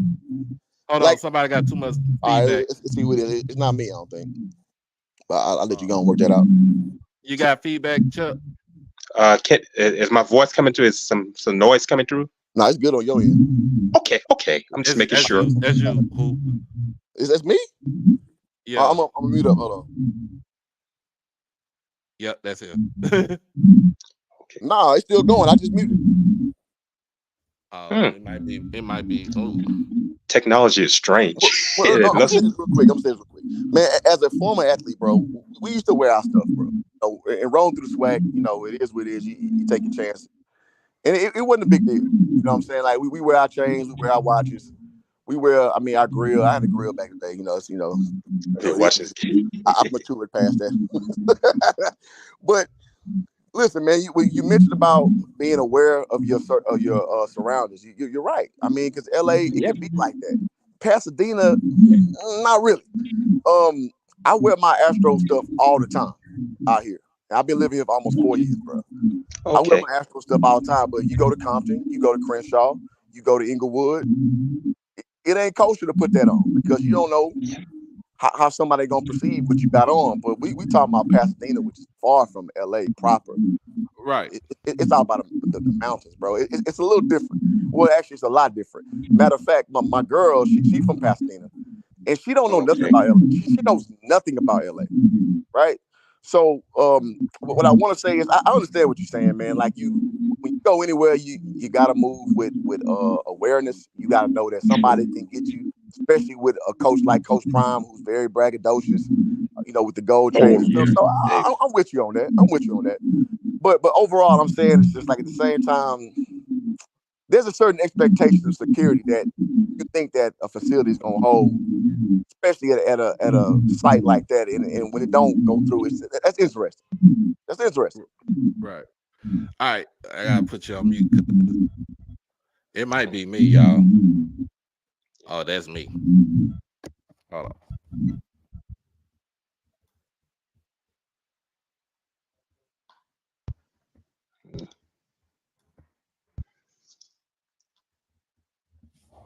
Hey, Mr. Ford. Yes, can you hear me? Yeah, Mr. Ford. Hey, you think on the defensive side of Colorado, you think Dion need to get Dennis Thurman out of the analyst role and bring him in to help Charles Kelly out? Listen, we knew Charles Kelly when he was in Atlanta. Charles Kelly ain't got nothing on Dennis Thurman. Charles Kelly used to be a linebacker coach here for, I think it was Al Groh or somebody at Georgia Tech. I didn't understand how in the world they put Charles Kelly over Dennis Thurman. Yeah, I didn't understand that. I didn't understand that. Yeah. Yeah, I understand that either. That's another story. Yeah. All right. So I think somebody. Can y'all still hear me, man? Because I think I somebody can hear got you an well. echo. It's an echo. I wonder who that is, man, because mine's on mute. All right, let me see. I'm on mute too.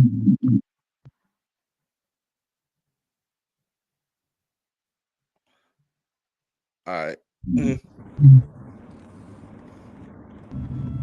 Oh man, we got the king of HBCU nightly up here. What's up, man?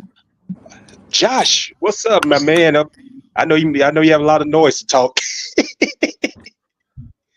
What's up, man? Am I on here? Yeah, you on the live, bro. Hey, what's man, up, what Eagle? it do, man? What's up, NCCU? What's happening, dog? Who that? Man, nothing much. Yeah, this Chuck, man. Monroe, Louisiana. What's up, man? Nothing much. Hey, great to meet you for the first. You see what I look like. Yeah, man. It's facts, man. Facts. Great to meet you, man. We got Deacon Mel up in here. What Mel? Hold on. What up? Hold on, y'all. What up? Hold on, y'all. I can't darn see, dog. Hold on 1 second. Yeah, man. Y'all can see me? Sir. Okay, yeah, I can see y'all. What up, dog? What up, doc? Man, what's here. What's up, Josh? Highly blessed. Man, yeah, man. Yeah, man. I caught the tail end of what y'all was just talking about. What happened out there in Pasadena? Listen, I'm gonna say this, y'all, real quick, bro. We was in Pasadena earlier this year now. We ain't lose no jewelry. We lost the game. For sure, but we ain't UCLA. Yeah, when we played UCLA, we ain't lose no jewelry. We lost the game for sure, but we ain't lose no jewelry, none of that stuff. So I don't know what y'all think happened, man. Y'all think it was an inside job? It's hard to say. Absolutely. Dealing with Dion. Hey, we're gonna go to a commercial break. I'm gonna try to see if we can fix these issues that right karma. here. Yeah. Man, say we the fishbowl. Yeah. We good now. Hell nah. Can you hear me, Josh? It's like a fishbowl. It's still a fishbowl. Oh yeah, we It's still a proudly fishbowl. sponsored by WeWorkForEverything.org. At WeWorkForEverything.org, this is for those who are trying to build for a dream with their latest hoodies, t-shirts, long sleeve shirts, and accessories and more. You can have it all here at a reasonable price. Black owned and operated out of the great state of New York. Like I said, get suited and booted. Check it out at WeWorkForEverything.org. Peace. Yeah. Turn the light on. Yeah. All right. We should be straight. We straight now. Yeah. Can you all hear me? It's a little fishbowl. Yeah, I can hear you a little bit. Man, man, terrible. Hey, who is that that's saying this? Hey, who is that that's saying it's still push bowlish, dog? That's me, Hoop Jargon, bro. Hey, Doc. What up, dog? Mute everybody but you and just see what happened, bro. All right.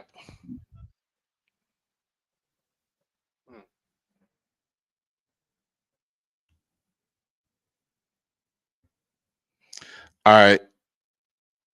Can everybody hear me? All right. Can everybody hear me? Give me a thumbs up if you can hear me. Perfect. All right. Make sure everybody can hear me. Where we at now? We should be fine. We should be fine. I don't know. I'm talking. That shit good. No, it's nice and clear. You good? Yeah, I It's can hear nice you, and bro. clear.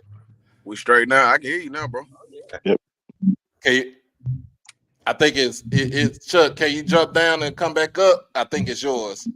What I hit? Leave and come back. Yeah. Okay. Leave and come back. Okay. Mm-hmm. Okay. Yeah, I think it was Chuck's. Yeah, there you go. Hold on. Let me get Mr. Ford back up here. You're straight. All right. So we good. We good. Everybody can hear. We are good. I think that was Chuck. So we gonna that was the technical difficulty right there. But yeah, look, I'm gonna be honest with y'all. And I told the lady, I told the missus, I said, you know, like I said, she from LA, she from South Central. So she hold on, you got music. My bad, dog. I was trying to get me I was trying not to connect, bro. I was trying not to connect Bluetooth, bro. My fault, bro. Oh Jesus. All right, bad, she from South Central, man. But she lived in Palmdale for majority of her life until she moved out here to Texas. But she was, you know, like I said, she was telling me rules and regulations because it been so long since I had been to LA. It was like 30 years since I had been to California, period. And she was just telling me like how to move out there, what to do, what not to do. She even told me like, look, they'll probably they're gonna mess with you just because they know you ain't from here, because they'll tell you, they'll know that once you start talking to them, you got this big country ass accent, and they're gonna realize you ain't from Kansas right now. Well, Doc, weren't they killing them rappers out there? Remember, was it Kodak Black or somebody? The guys came in and killed it was PNB Rock. PNB Rock. Yeah, he did the same thing. But that was in LA, y'all, not Pasadena. And for y'all, right, bro, and just for y'all, so y'all know, because when we played at UCLA earlier this year, I went to the game. Like, in order for you, so to get to the locker rooms, there's this big gate. This is big ass gate at the top of a hill. First of all, you got to walk down this little hill, but Absolutely. At the top of the hill, there's this big gate, like, and you can't get through the gate unless you show a pass. Mm-hmm. And it's police officers that stand along with, like, you know, Rose Bowl staff and UCLA staff, along with police officers that standing right there at the gate. So you can't even walk inside. You can't get in that gate without a pass, yo. Facts. Right. So in order for this had to be in, first of all, that locker room, that visitor's locker room, not only do you go down the hill through the gate, you go down the hill and you got to bust this quick little left, and then you got to go inside of this tunnel. It's this long ass walking tunnel all before you get to where the actual locker rooms is. And then you got to still go into another part of the locker room just to be able to get to where all the stuff is at, where all of the players' things are at. So for somebody, I'm just giving y'all an illustration of how difficult it is for a random person to just walk up in there and just get up in there and steal some stuff, dog. It was definitely inside. Yeah, right. It was inside y'all. That's what I'm saying, bro. That's all I'm telling y'all, man. I live in LA. I've been to the Rose Bowl multiple times. Yeah, you see the logistics of that shit. That's all I'm saying, man. I'm not, again, here to dump on Jackson at all. I'm just saying it's different. Having been to Jackson, I've been to Jackson about a good 6-7 times. I see how the stuff run as far as, you know, the visitor locker room, as far as, you know, the campus security and all that. And I seen a decent, you know, amount of how the Rose Bowl run. It's a little different. So that's all I'm saying. But it doesn't help when you have your number one player who's flashing a watch on TV after big plays after the game. Like, I agree with that. it I agree with doesn't that. help. So, I mean, I in a agree with that. sense, you know, you gotta. I'm not saying that this person did it, but you got a security guard who, like, yo, if you Trying to come up. grab something from me too. Absolutely. I agree with that. And there's a lot of staff that walk in between this and who jargon. You know, this inside the Rose Bowl. There's this like where UCLA's locker room is and where the visitors' locker room You're looking is. down. Like, bro, I've been at Rose Bowl. it's a long little walkway. Absolutely. And even when you come out after the game, like what Chip Kelly does his post game, he does his post game in the middle of the freaking walkway, like not even in a freaking room or no, he does his post game right there in the middle of the walkway, not with a UCLA banner behind him or nothing. Dude be in the middle of the walkway. Like, I realized I've almost walked in front of the camera when he was putting his post game. So dude right there, dog, this could very well have been an inside job. And if it is an inside job from somebody from Colorado, I'm going to put my money on it that it was somebody off that Colorado offensive line that stole all of it. Because they was getting the way they was getting stole off on. I know they was. Hey, they went Denzel Washington. I'm leaving them out here with something. You know what I'm saying? And y'all know this, if you've ever visited the Rose Bowl, if you've ever been inside the Rose Bowl, down like up under the stadium where in 2013. Bro, it's a bunch of freaking random people they have in there that they either staff or they just like random, just kind of like walk around folks. Like, they not doing nothing. They don't got no job. They don't even have no paraphernalia. They just standing in there. That's facts. I've been to Rose Bowl. Bro, like it just be a bunch of random people just standing around in the Rose Bowl. You like, bro, what's your job? Like, what do you do? I watched UCLA and Washington in there back in 2013. Brett Hundley was quarterback for UCLA, and Keith Price was quarterback for Washington. That's when Keith Sarkisian was head coach of Washington, Jim Moore Jr. UCLA. And the next day, Are you back in that bowl? Yeah, I think it Chuck. You back in the bowl, Chuck? Chuck, you back in the bowl? Nah, but man, we just talking about this though, and we was talking about Shador getting put on his backside for like 50 times this season, and it's only you got 4 games left in the season. Hey, Doc, can I say something real quick? Go ahead.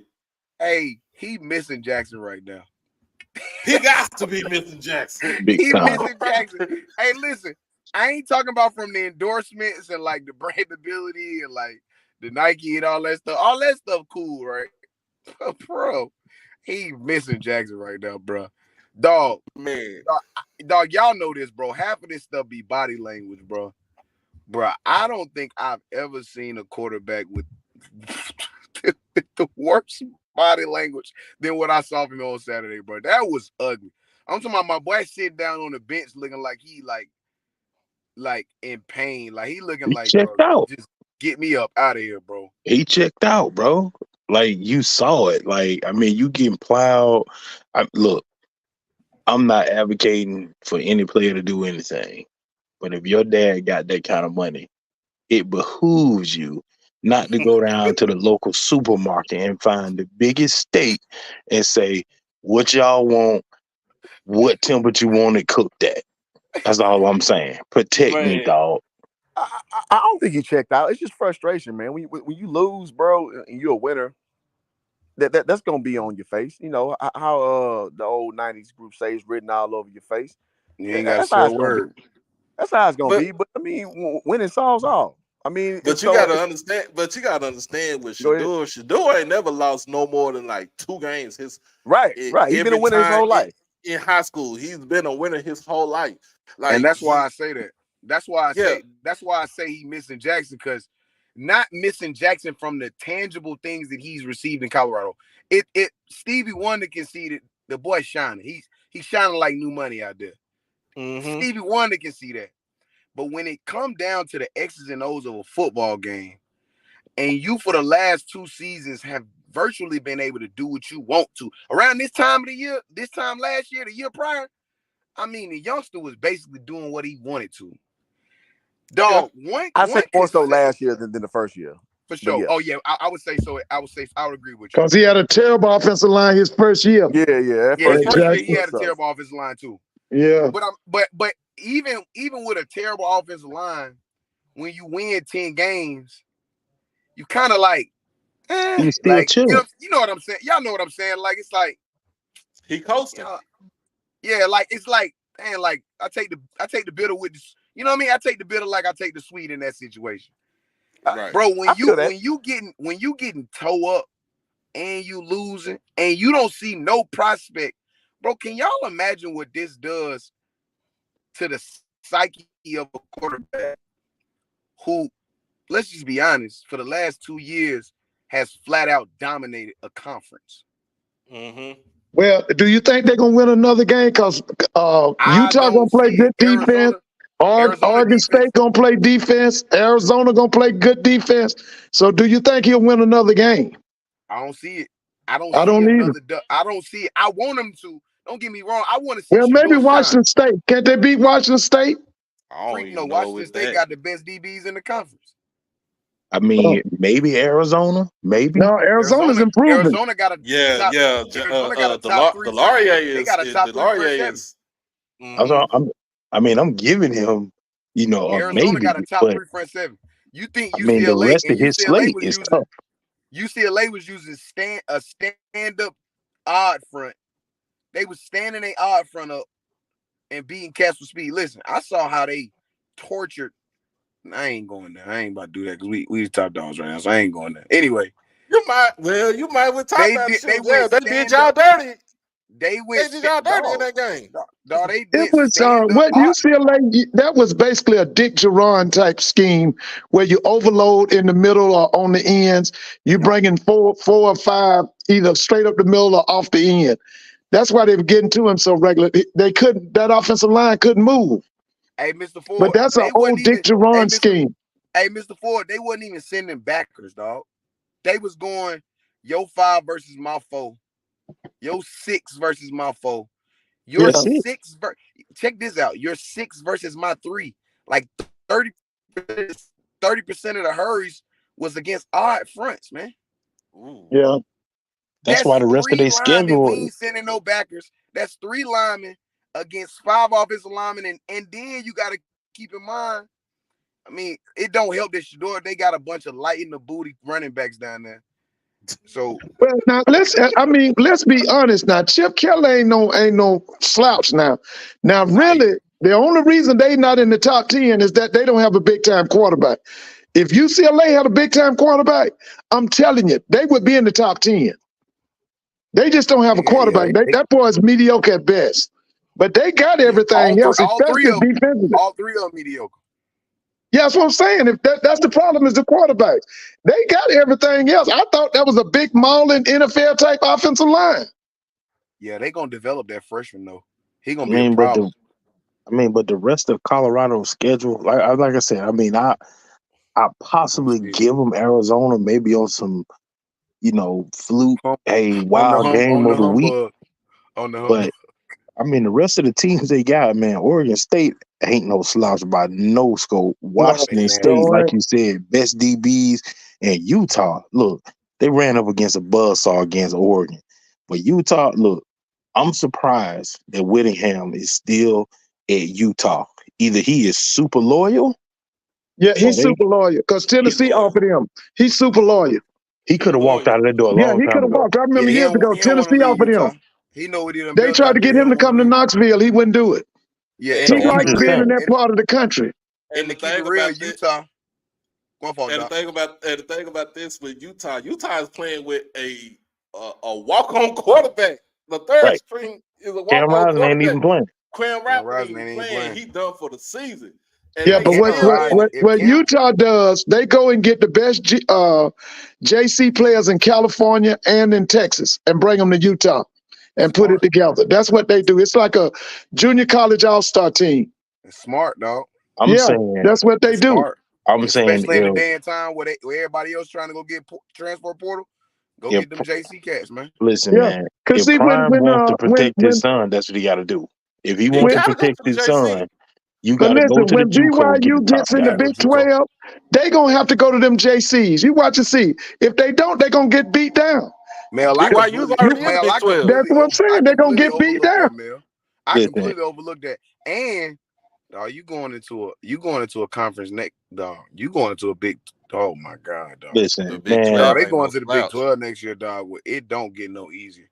Dog, Like you, offensive line is not, you cannot quick fix an offensive line. It just don't work that way. Like, and for those who don't really know football, like y'all don't know, like, bro, you don't quick fix an offensive line, bro. You cannot go transfer portal, NFL free agency style for offensive line, bro. You have to have continuity. You have to have a relationship. These guys got to believe. You can go get a couple transfer portal guys so you can have some veteran leadership in the room. But the majority of these guys got to get developed up front. Yep. Dog, Right. There's a reason why 17, 18, 19-year-olds, most 17, 18, and 19-year-olds do not walk into a college building and start on offensive line. The reason being is because, bro, they ain't came into their grown man strength yet. Mm-mm. They don't have any sense of continuity. So you talking about a 17, 18-year-old who, even if they early enroll, bro, you know how many different calls exist up front, schemes, because they may never had to do that on the high school level. and you never had to do that in high school. So you talking about coming to that, you have to develop that. And offensive line is probably the only position in the transfer portal where, truth be told, you really somebody sloppy second. But in real life, you gotta go and get the top. I'm talking about the cream of the crop, JUCO guys. I'm talking about the Rhinos, I never even them thought about that. I Hippos, forgot about that. and them Hogs. Like, you got to get somebody.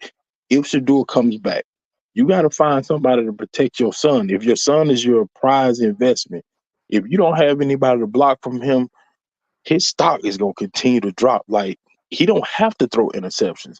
They're looking at how many times you getting sacked. So you got to do something to protect your son, man. So that means you need to be, like, truth be told, I would have 1 or 2 guys on my staff dedicated strictly to go find me the Rhinos and the Hippos at the JUCO level and say, look, we got a spot for you. I need you to be on campus in January. We darn sure And that's what he's gonna do. You know he's going into Texas and Florida. He gonna beg all them boys down there in Florida who's unhappy to come with him, and you know he going into Texas. Because the thing about it is Colorado going Big 12 next year, isn't it? Don't they go Big 12? They are. They go Big 12 next year. So he's going after all them kids in Texas. He might as well stay up out of Florida. Florida too congested right now from a recruiting standpoint. Everybody flying to Florida right now, dog. Florida is congested from a recruiting standpoint. I'm telling you. But listen, the thing about Florida is there's over 21 million people down there. It's enough athletes in Florida for everybody. Even after that crew get their boys, it's a lot of people in Texas. I used to think that until I realized how many of the Big Ten schools is coming down to Florida now. How many of the what's going to used to be the Pac-12 schools is coming down to Florida. Dog, he gonna have a rough track in Florida, but he let me make this statement so you understand where I'm coming from. You got to understand, Khalil Mack was begging people to give him a scholarship. Khalil Mack, I think he came out of Fort Myers or somewhere, and then he ends up at the University of Buffalo. Listen, I'm telling you, it's enough athletes in Florida for all the schools in the country. Football players come a dime a dozen in Florida. I'm with you, but not enough for you to be able to come in and get the amount of offensive linemen he got to go get. I don't know. It ain't enough top tier. Listen. It ain't enough offensive linemen in the state of Florida is what I'm saying. Bro, for him to be able to they get it. I'm gonna get into this. So I know I use my top 10 show on Tuesday night, but man, look, we could talk about Colorado and Dion and Pac-12 and stuff all day, every day. But man, let's get into. We got from this past weekend, Bama State winning Magic City Classic again for the second year in a row. You know North Carolina Central How you gonna open up with Bama State when you know you're supposed to open up with the top dogs? How you even gonna say that? Hey, No disrespect. You say the best for last. No You say the disrespect, best for man. last. But you supposed to open up with the top dogs. Josh, y'all ain't got the And we crowd played at on Magic City. Thursday. And we played on Thursday, Doc. Wait. Let me say this. If FAMU and North Carolina Central meet in that in the Celebration Bowl, that would be the best Celebration Bowl ever. That's gonna be the best Celebration Bowl ever. All right, we good, Mr. Ford. Me and you, we here, dog. Okay, Josh, that game on Thursday wasn't. That's gonna be the best. Listen, man. You talking about Willie going against what's my man's name? Trey. Against Trey. That's two of the best we got in HBCU football. I think those are the two of the best programs. Listen, man, that game is gonna be classic. That's gonna be a classic game. Those are the two best we got.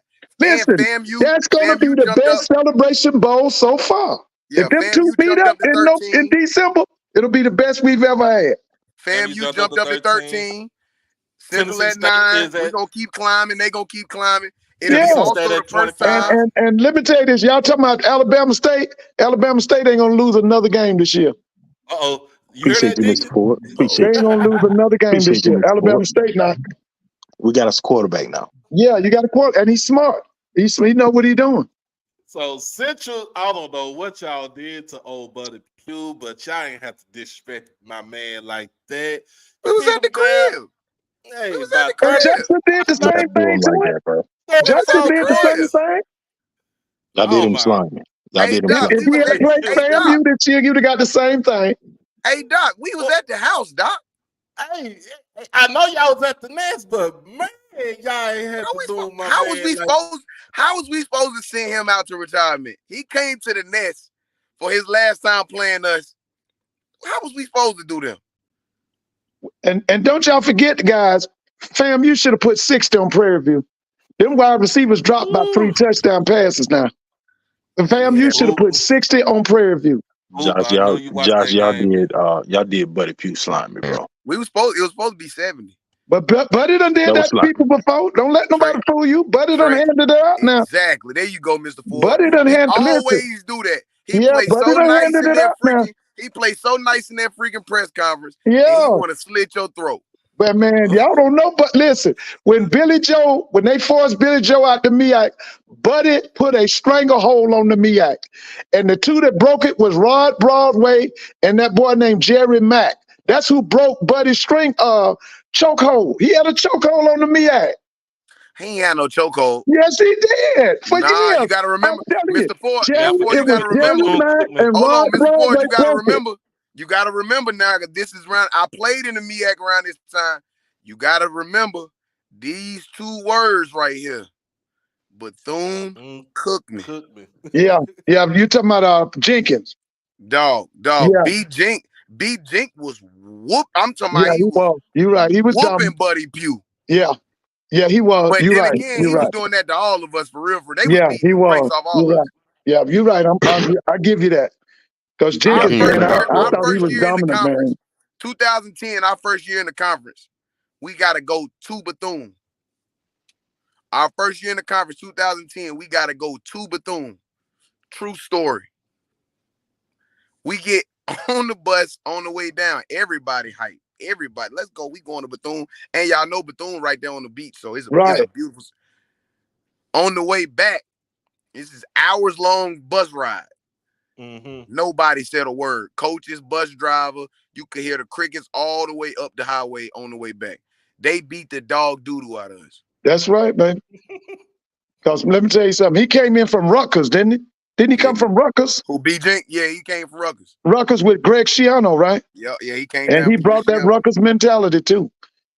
But how is that justifying hanging almost 70 on an old man? You could have called the dogs at 50 and been done with it, bro. Hey, Mel, Trey told me. Mel, Trey told me before the game he wanted to see if all the lights on the scoreboard worked. We ain't had a chance to test the lights on the scoreboard. Cold-blooded. No, man, that's wrong. Y'all remember what Jake Gaither used to say? He said you kill a gnat with an axe, wasn't it? Kill a gnat with an axe, kill an ant with an axe, kill a gnat with a sledgehammer. That's right. Kill a gnat with a sledgehammer, bro. Oh my goodness. Then we Y'all know that man ain't got no team. Then we had Howard taking on Delaware State. Delaware State. Okay, Oh. that's what I said. Watching that game, watching that game right there, it was like watching paint dry. That's what I said. I said it yesterday. I watched that game. It was like watching paint dry. It was just that boring. I was waiting on. It's not your Bill Kolick, Delaware State. They should have lost that game. Oh, Bill Kolick was good. Oh yeah, he was great. He I ran remember that those teams. wing T. Tough. He took over from the white. You don't remember the white man, right? Oh yeah, Joe Przicki. Yeah, he was tough too. Yeah, that's who got the wheels into motion. Yeah, that's right. Yeah. They would get the boys from Jersey, Philly, DC area, New Jersey, all of that's that right. area. They weren't really fast, but they were real physical. Yeah, that's John Taylor. Remember John Taylor? I remember the 1980s Delaware State. They were tough. Yeah, they were tough. They ran that wing T. Watched them play against Southern in Shreveport at an Independence Stadium. They beat Southern. Yeah, I remember Bill Kolick. Kolick. He's not in the halls of fame. He's in the MEAC Hall of Fame, but he's not in the college football nor the HBCU Hall of Fame. Something's wrong there. Yeah, and what happened to the white man? I know he left and went to. Where did he go? I don't know what happened to Przicki. I know they were both alumnus of University of Delaware. Okay. Yeah, because I remember them. We used to see them. They was battling for that BIAC at the time. Oh, they were tough during that time. Bethune-Cookman was tough back then. Rod Milstead was on that team, right? Yeah, Milstead played back during those times, and Taylor, and Yeah, John Taylor. Yeah. Then you got the Paw Patrol, aka the Pound Puppies. That's North Carolina A&T. They passed for over 100 yards yesterday on Saturday. No, they pitiful. Listen, what you say? North Carolina A&T, pitiful. They pitiful. Where's Dave? Where's your friend to make all them excuses for them? What Dave at? We need Dave on here. North Carolina A&T, pitiful. Horrible. Get down. I want my buddy Don Ware. Get him on. Running behind Hampton. Destroyed their program. Hey man, what Dave at? We need Dave on here so he can explain to us what's going on with A&T for real. Man, who said they finally threw for 100 yards, right? Didn't Blue? Who said that? Dave said they just worry about the halftime show and homecoming, bro. They ain't even worry about the game. I know. That's not the A&T I know. I was at GHO in 2019. And that's not the same. Listen, before Dion touchdown in Jackson, that was the premier football program in the HBCU. Rod Broadway and then Sam Washington, they were doing it. They won 4. How many Celebration Bowls? 4? Those days are gone, Mr. Boyd. You right. Hey, come down and come back up. What's that man name? Earl Hilton and the president. What's his name? President Martin? What's his name? Chancellor Martin. They destroyed that athletic program. And I want to hear some excuses on that because you got a friend. He always got an excuse for everything A&T do that's dumb and stupid. Listen, I wouldn't be surprised if Central hangs 70 on them. This where they played, right? They already played. They already played. No, who they play for homecoming? They play. I think they play Camp. Nope. They got. Is it Towson? Oh, that's a loss. Oh, yeah. That's 50, a loss. 50 on them. That's a loss. They haven't. I mean, again, like the passing game.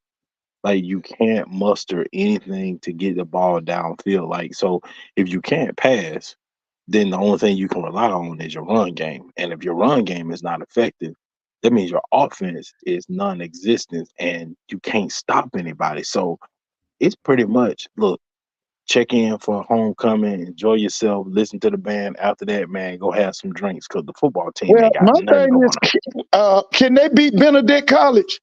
Who? Can A&T beat Benedict? No. Out of here. No. Blowout. Shit is gonna hang by 80 on them. Oh my gosh. Can they beat Benedict College? Can they beat what's that school? Virginia Union. Can they beat them? Jada Bauer will run for 300 yards on them.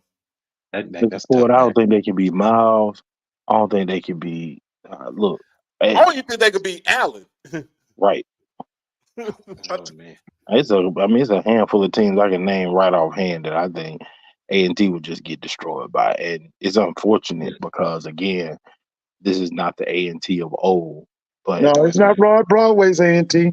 nah, Not Broadway. it's bad. It's real bad. Tennessee State enters the top 25 in FCS poll, and they are at 25. So they are 6-2. They are 6-2.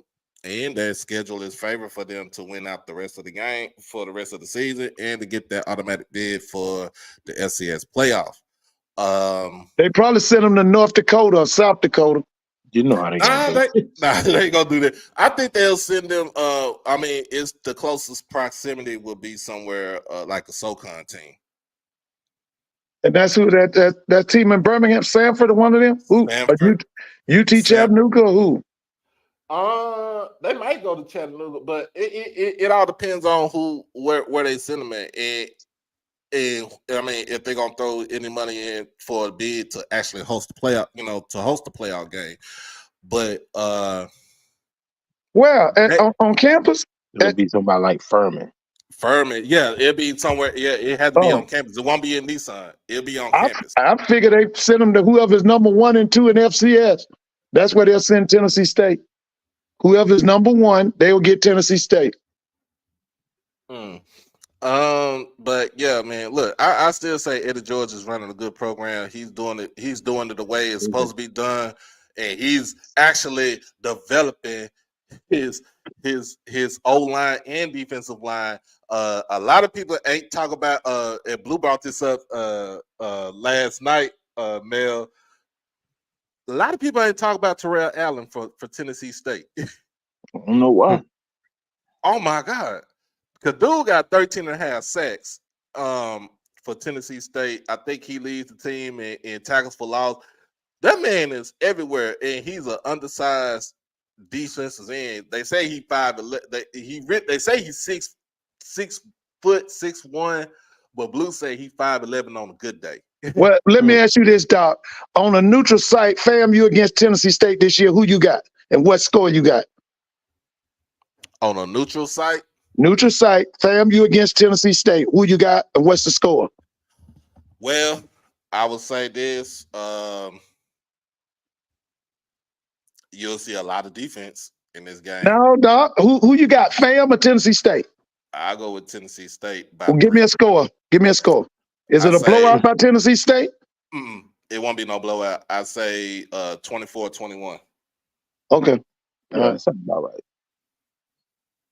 I keep it respectable because both teams got good defenses and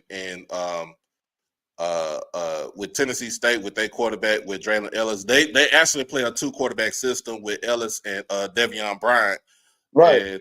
And so you don't know. And the thing about those two is the fact that they don't change up. TSU don't change up their offensive philosophy. Cause both of them both quarterbacks can run. It's just that Devion is like 230, 230 pounds solid playing quarterback. They both can run. They both can throw the ball. They use the offensive line very well. And they, complement the running game, and they keep drives on the field going. What I saw against Lindenwood, like I said, Lindenwood, they had no answer for them in the second quarter because that's when Tennessee State went in and they tried to go for the jugular early. And they had a 30-7 lead in the second quarter of that game. And then, like I said, and I know people, I know my Rattlers in here, they know I talk about how their team starts out slow, but you cannot start out slow with a team like Tennessee State. You cannot start out slow with a team like North Carolina Central because they will exploit it. And I'm not talking bad about FAMU. Y'all doing a great job of what y'all do, but you can't have it to where you have this you turn the switch on and off at any time in any part of the first or the second half. So because if you do that, then that's a recipe for you getting beat. It's a recipe for you getting beat. So I'm gonna be honest with you. If they were to play right now, give me Tennessee State by 3. I hate Tennessee State's position right now, man, because with the games that they have left and what UT Martin has left, UT Martin is likely to win the conference just by the head-to-head matchup.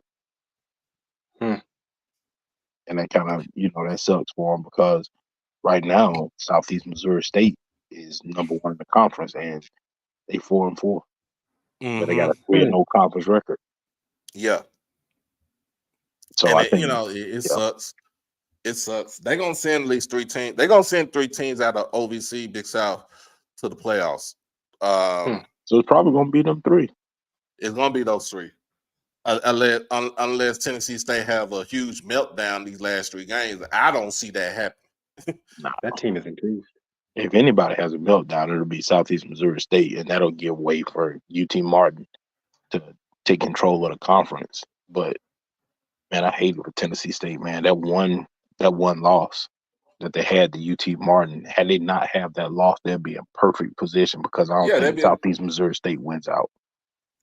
Mr. Ford, we got a question for you from Miss Brandy. What you say? She asked you, how long Willie Simmons going to be at FAMU with with those FBS offers coming in? Well, you got to remember now that the FAMU for Willie Simmons is family. He got that's a part of their family. There's 5 members, I think, of his family is FAMU graduates. So unless they get stupid and start acting crazy toward him, he ain't going nowhere.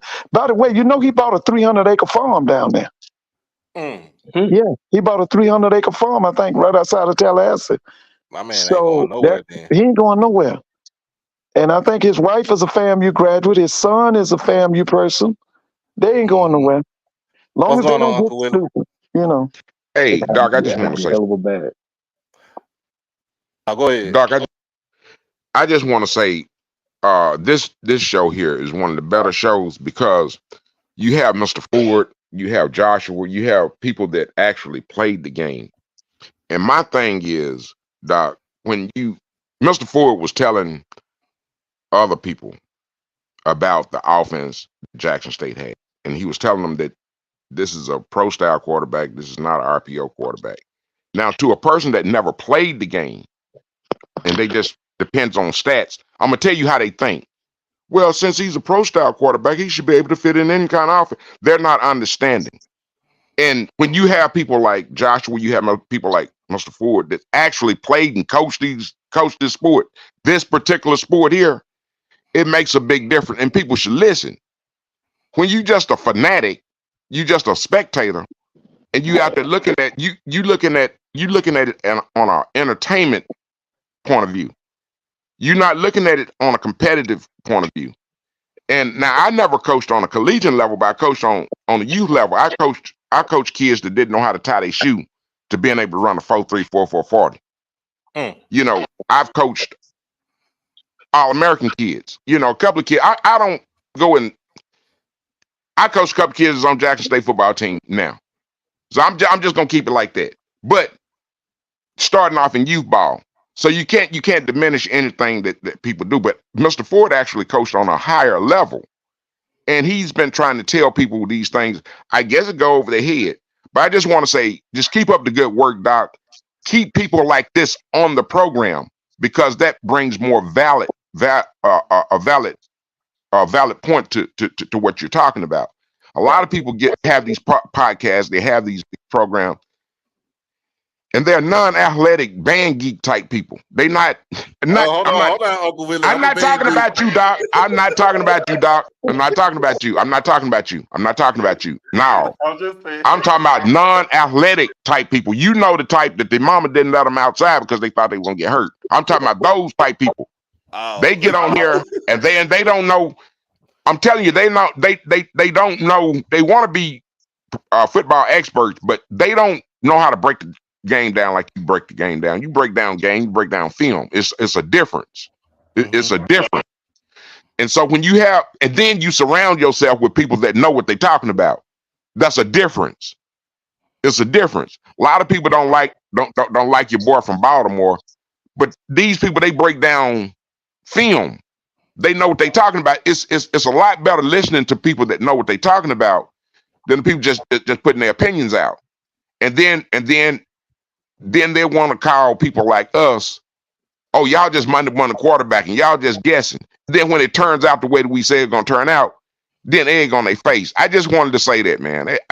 That's what makes your program so unique and keep these guys on. Let me ask you this question: is Dion gonna win another game this year? I don't think so.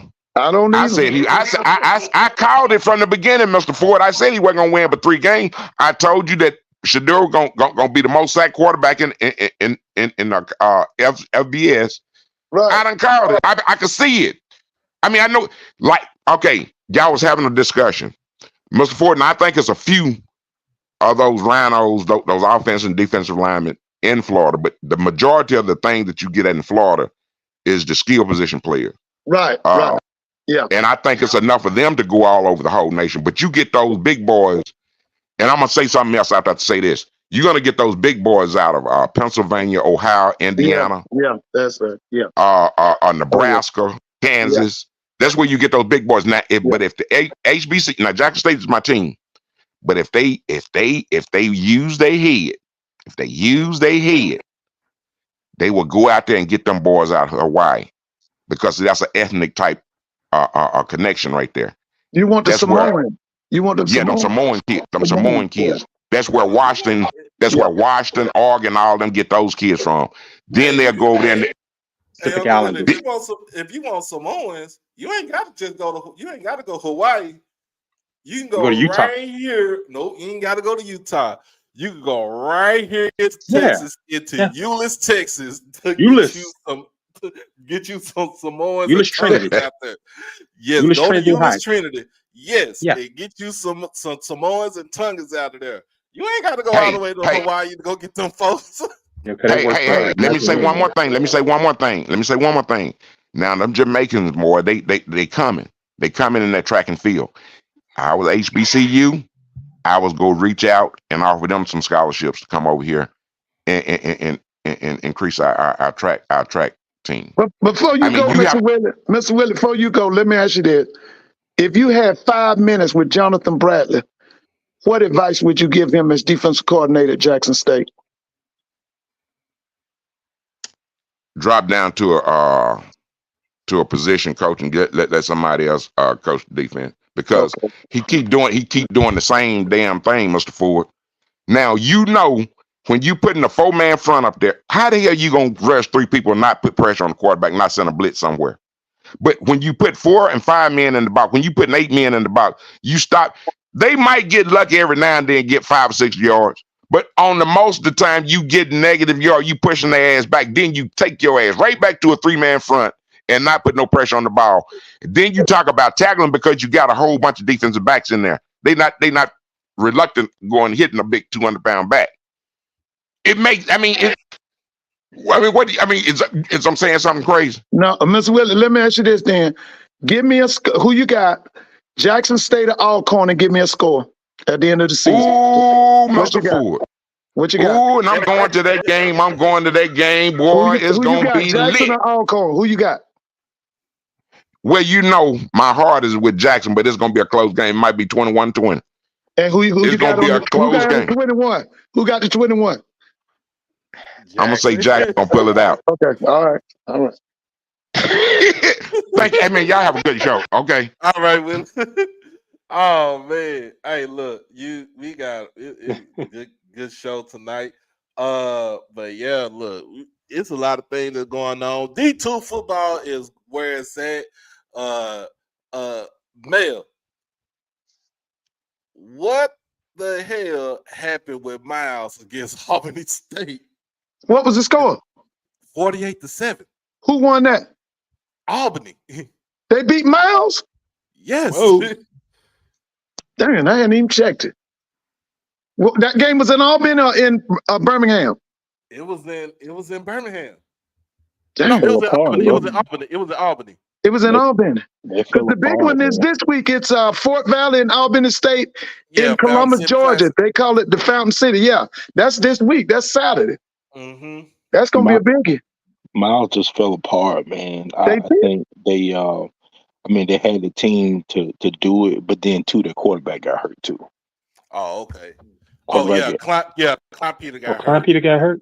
Yeah, he got Mm-hmm. hurt. I don't know the extent of it, but I mean he is the catalyst to their offense. So without him, they're not really moving the ball like that. So Right. I mean it was unfortunate for him, but you saw how important he is to their offense. I mean, because they couldn't really do anything without him.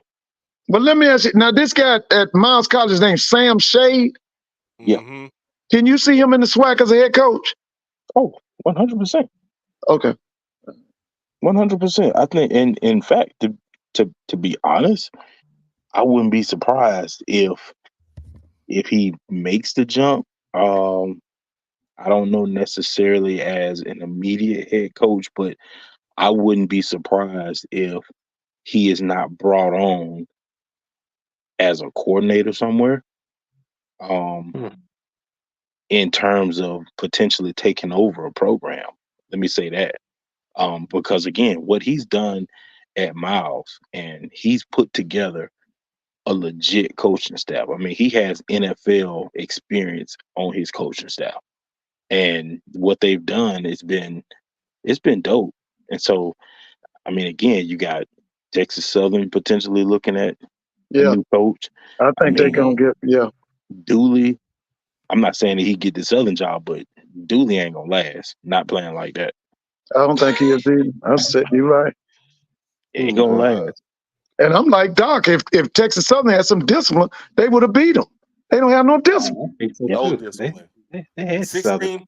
16 penalties for 140 something yards, bro. You cannot win a football game That like game that. like that. And Ladarius Owens had over 200 yards rushing. Yes, he Look, did. Texas Southern had FAMU up against the ropes and was throwing body shots and couldn't capitalize. But had Couldn't they had the capitalize. discipline, I would say if they had a little bit more firepower on that offense, FAMU would have a loss on their record from Texas Southern. Because they had them right there where they wanted them. I mean, some coaching Yeah. decisions that I didn't agree with, especially going in halftime, and you driving. I mean, you got the potential, man. Throw it up and man, just see what happens. I mean, because you had the Mm-hmm. ball going into halftime, so I mean, you could have threw it up, got lucky, came down with it. I mean, they had Willie Simmons did the rights in that first half. Well, let me ask you this: if you were the AD, who is the man that bring Texas Southern back? Who would you put in that position? Is it that Sam Shade or Me is personally, it Shinnis Berry? Who would make Texas Southern a champion? me personally, Yeah. I would go after Chinnisberry. I would. The only reason why I say it won't work for Chennis in the state of Texas is because you got to have some good relationship with them folks down there in South Texas, in Houston and Beaumont, Yep. Port Arthur, even Corpus, Austin. You got East Texas. You got to have good relationships with these high school coaches because they're the type. Some coaches that's out here. They're the type to say, I ain't gonna give you this kid, but I ain't gonna give you this kid that have not seen the lick of a field, but I'm gonna give him to you because he's looking for a chance to play. I mean, most of us back then, would have took we would took the scraps. But no, you're trying to build a winner. That's the reason why I would have to go. If it was me, you have to go somebody that's in the state of Texas to go. But would you give Vince Young a chance? VY, Vince Young, would you give boy, him a chance? man, he'll have all of Hiram Clark up in there. he would have, oh my God. But I mean, I would give him a chance, but Vince Young's loyalty is to the University of Texas. That's a loyalty that I don't think you could never break right there. It would have to be somebody like it literally has to be somebody from the state, from the state of Texas that's looking to get on the national stage. Now, if it was me, and I'm gonna give y'all a name. He's over in Waxahachie. He's coaching at Southwest Assemblies of God University. I'll go after Greg Ellis. You go after who was that? Greg Ellis. The guy was the defensive end for Dallas, Yeah, he's played with Dallas out of North University of North Carolina. Carolina. Yeah. Hey, I mean, you got them connections. Yep, That's big. That's big. it's a big connection right there. You So got it's a got to big be name. somebody from Texas. Yeah, because like I said, like it's kind of like with in Mississippi with TC being at Jackson and Big Fred over at Alcorn Yeah. and Wade over at Valley. You got to have some sort of connection with the state. The problem we had at Jackson State was because Prime didn't have no connection with the state of Mississippi whatsoever. I can see So that. that's the reason why he was able to get all those kids to come in from every walks of life. You have to, in the state of Texas, you like I said, you're going to have to compete with Okay. the UTs, the A&Ms, the Sam Houstons, the SFAs, the Incarnate Words, Texas State, Houston Christian, Lamar. I'm gonna throw a wrench in the game. I'm gonna throw a wrench in the game. Go ahead. You know, he was just in the news not too long ago. I'm muting Chuck. What about Art Browse? That's what I'll go that's my thing. I'll go after Art That's Browse. what I say, Art Browse. I'll go after Art Browse. Another place, another person. It's another one. Ooh, D-Line. It's either for if you want to know connections with Texas and high school football in Texas, it's either two places you will want to look at. D-Line is right. I'll go after either Claude Mathis from DeSoto or Jason Todd from South Oak Cliff. Yeah, I remember Claude Mathis played at Texas State with Southwest Texas running back. Played back in the '90s. Yeah, I remember him. I was at McNeese. They was at SLC then. Yep. So yeah, you'll go after those two right there because they know the Jason Todd. He played at he came from he came from Prairie View. Now the AD for the athletic director for South Oak Cliff is a Prairie View alum, Coach James Mays, been the head coach basketball for coach. 25 years. Yeah. So he would get his foot in the door. And with Claude Mathis, man, he already got college ties because he was a recruiter and I think he was part tight ends coach for SMU back for a while a couple of years ago. So yeah, I would look at those two right there. Like I said, I will go after Greg Ellis, who has college experience as far as coaching at SAGU and at Texas College, because he was at a HBCU because he coached at Texas College. I will also look at somebody.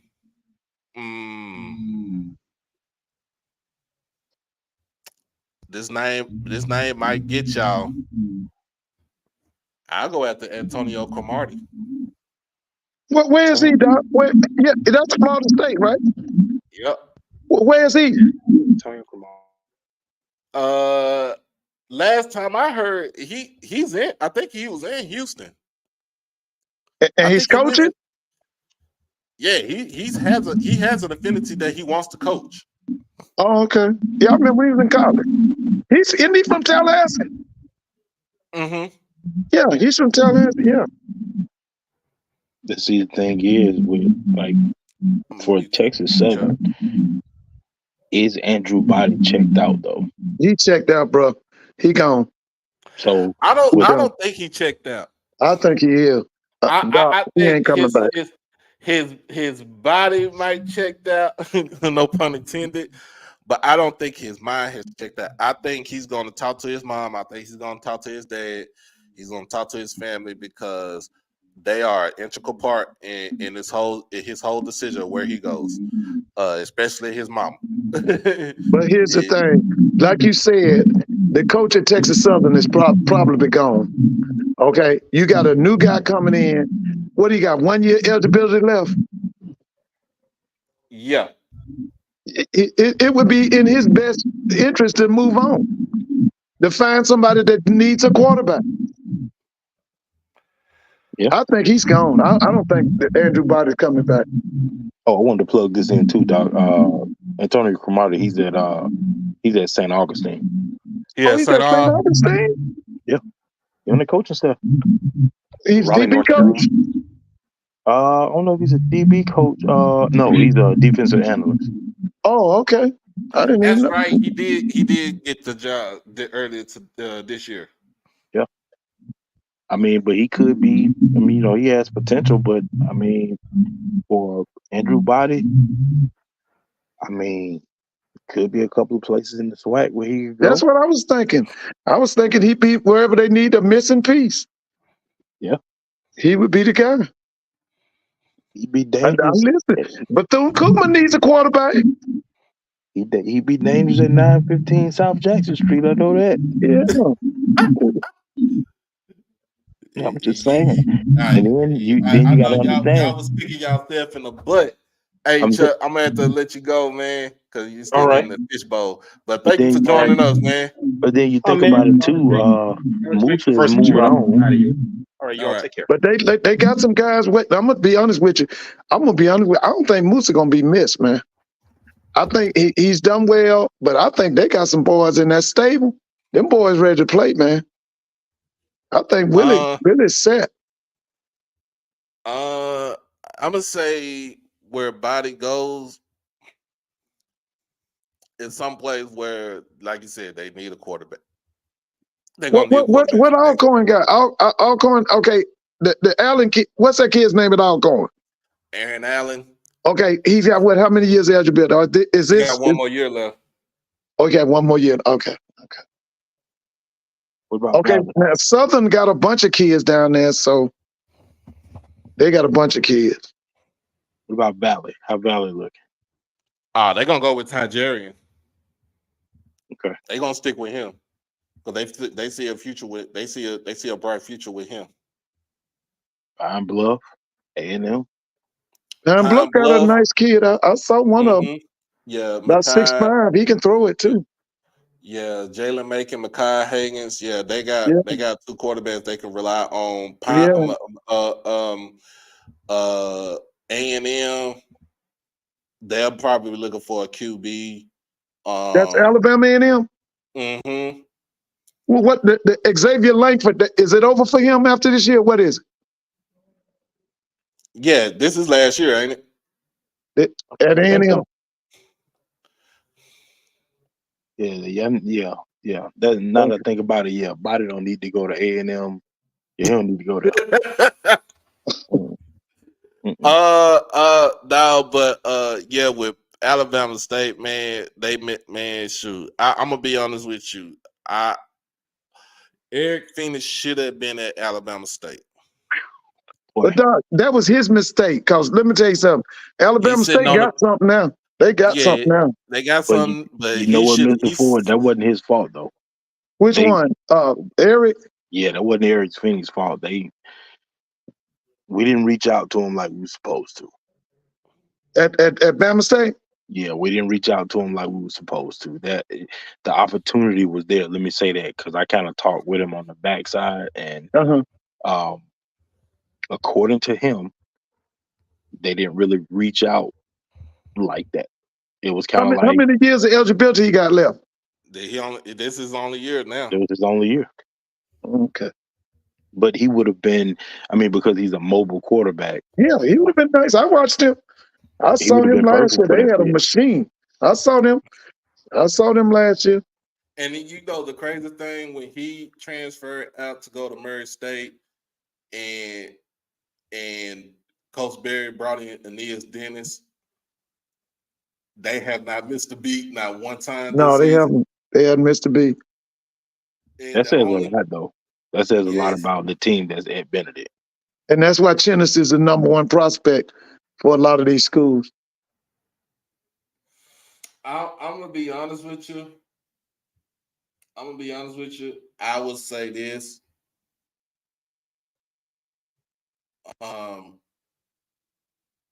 Chennis ain't going nowhere. He ain't leaving South Carolina. I'm gonna be honest with you. He'll go up the road to Orangeburg.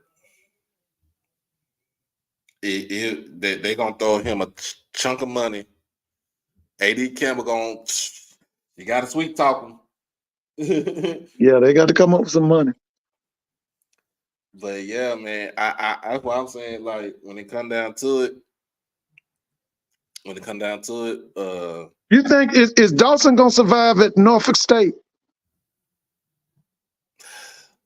I think he'll survive one more year. Okay. Because I think he has a team. He has a team. He has part of the team in his image. It's all with QB now. But then too, with the defense, they can't stop a nosebleed. Oh, Norfolk's defense is nothing? Norfolk's defense is porous. And because he's a defensive type guy, isn't he? Well, he played offensive line, so he was more. I thought he was a linebacker. I thought. Wait a minute. Because he played with Trey Oliver. He was with Trey. Oh, okay. So let me see. Let me. See, that's another place for Andrew Body to go. Which What's one? that? Norfolk State. Yeah. Yeah. Well, they took that boy up there from FAMU, and he been on the bench ever since. Remember Sapp? His name was it Patrick Sapp? Cameron Sapp. He ain't seen no action. Yeah, like it's plenty of places where he can go. It's just the fact that I don't think I'll tell you one team, if they get a quarterback, y'all better watch them. That's Morgan State. If Morgan State get a quarterback, y'all better watch them. Because they got everything but a quarterback. Again, a place for Andrew Body to go. There's another one right there. Yeah, go to the MEAC. Go to the MEAC. So, he stay in the SWAC, man. Do you really want to see him in the SWAC and where people been doubting him in the SWAC? I would want to see it. No. Especially not somewhere down at Grambling, Southern. Yeah, Southern. No. A&M. Nah, brother. Matter of fact, I ain't gonna say that. Nah, brother, you need to go to the MEAC somewhere. You never know. You can go to the SIAC and make a name for himself. He could. He go to Tuskegee. He go to Miles. I mean, there's some places that he can go to, and he can still make a name for himself. But to Mr. Ford's point, like Morgan State, man, Andrew Body at Morgan State. That's all they missing is a quarterback. It's on and popping, man. It's on and popping, man. But hey, man, we talked about enough some good football. We're gonna have this top 10 show tomorrow night at 9:00.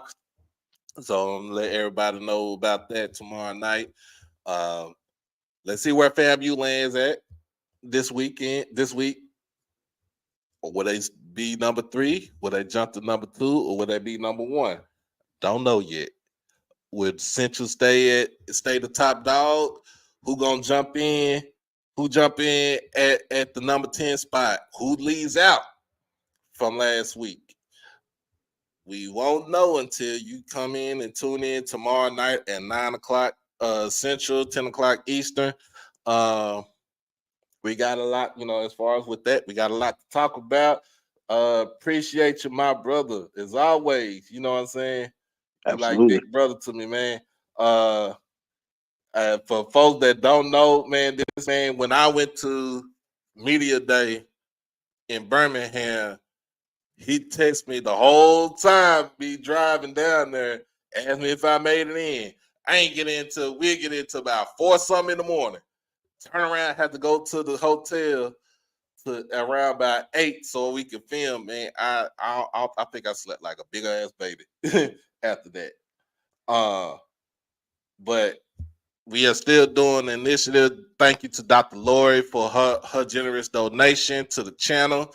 We are still trying to get. We're going to get some more lighting up in here, so we can have some better lights when it comes to this. When it comes to recording and filming, and also just any other thing that we can do. But if, like I said, I know it's rent time and everything, but $1 or $2, whatever make the kringle jingle. But man, I appreciate everybody for joining us tonight. Man. Bell, I appreciate you for joining me tonight, man. If you down for it tomorrow night to talk about this top 10, let me know. Yes, sir, brother. I'll be there. All right, man. I appreciate you. Yes, sir. Yes, sir.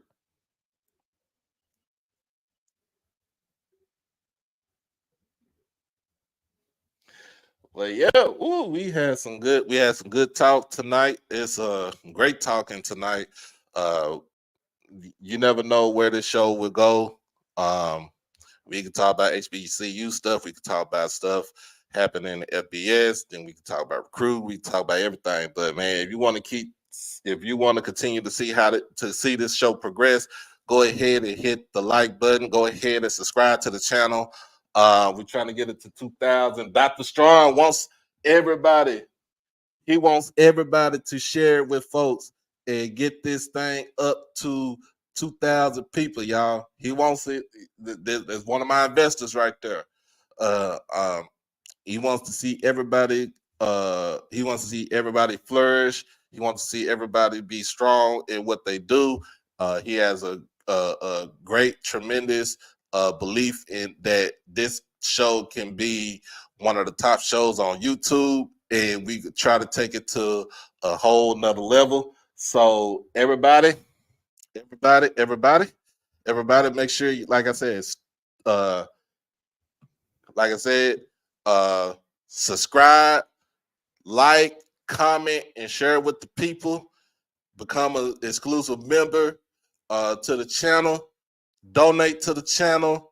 Like I said, anything that helps this channel grow, make sure we do that.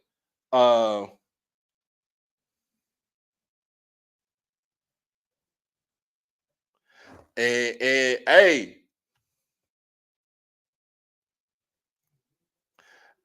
if y'all see this, Dr. Strong said we get to 2,000 subscribers, we donate a lamp light. This man had donated a camera to me. He's done a lot. Everybody's done a lot. This man has done a tremendous amount right here.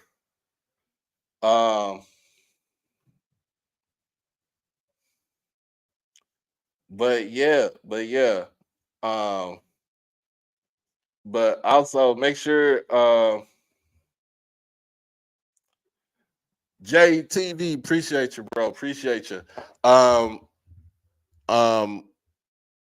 Soon, hopefully soon, my our brother Keelan Carter. If you don't know who he is, you can check him out on Twitter. He's gonna try to come up with a JSU a channel specifically for Jackson State. We, you know what I'm saying, we could talk about all the stuff, recruiting, everything for Jackson State football, Jackson State sports. If he gets that going, y'all go ahead and subscribe to him. We need more of people in the diaspora to talk about the individual schools. I talk about all the schools, but we need him to talk about individual schools. Dr. Strong, yeah, let's talk about that. To me, I'm gonna be honest with you, Doc. I'm gonna be honest with you about the stuff that was stolen. The stuff that was stolen, I think it was an inside. We talked about that earlier. It's an inside job. It's an inside job. I think it was an inside job, but you can't be, when it comes down to it, going on the internet, going on YouTube, and basically flashing everything out there for people to see, you make yourself as a target.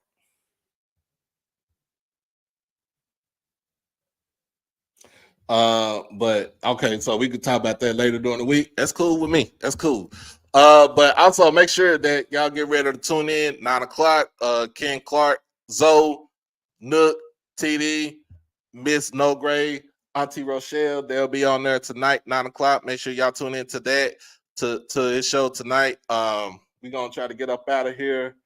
We'll be back on tomorrow night at 9 o'clock for Top 10 Live.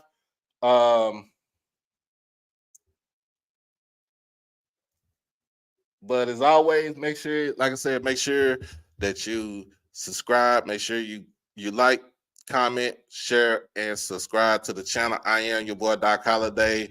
This has been HBCU Tonight, episode 52. Let's talk about it. Part 2, in conjunction with HBCU Overdrive. I am the voice of HBCU culture, where all HBCUs matter. As always, make sure y'all be blessed. Y'all stay safe. Hug your loved ones, because again, like I said, one day they could be here, the next day they could be gone. We'll be back on here tomorrow night at 9 o'clock. Make sure you come in ready for a good old discussion about who got in my top 10. We out this thing. Peace.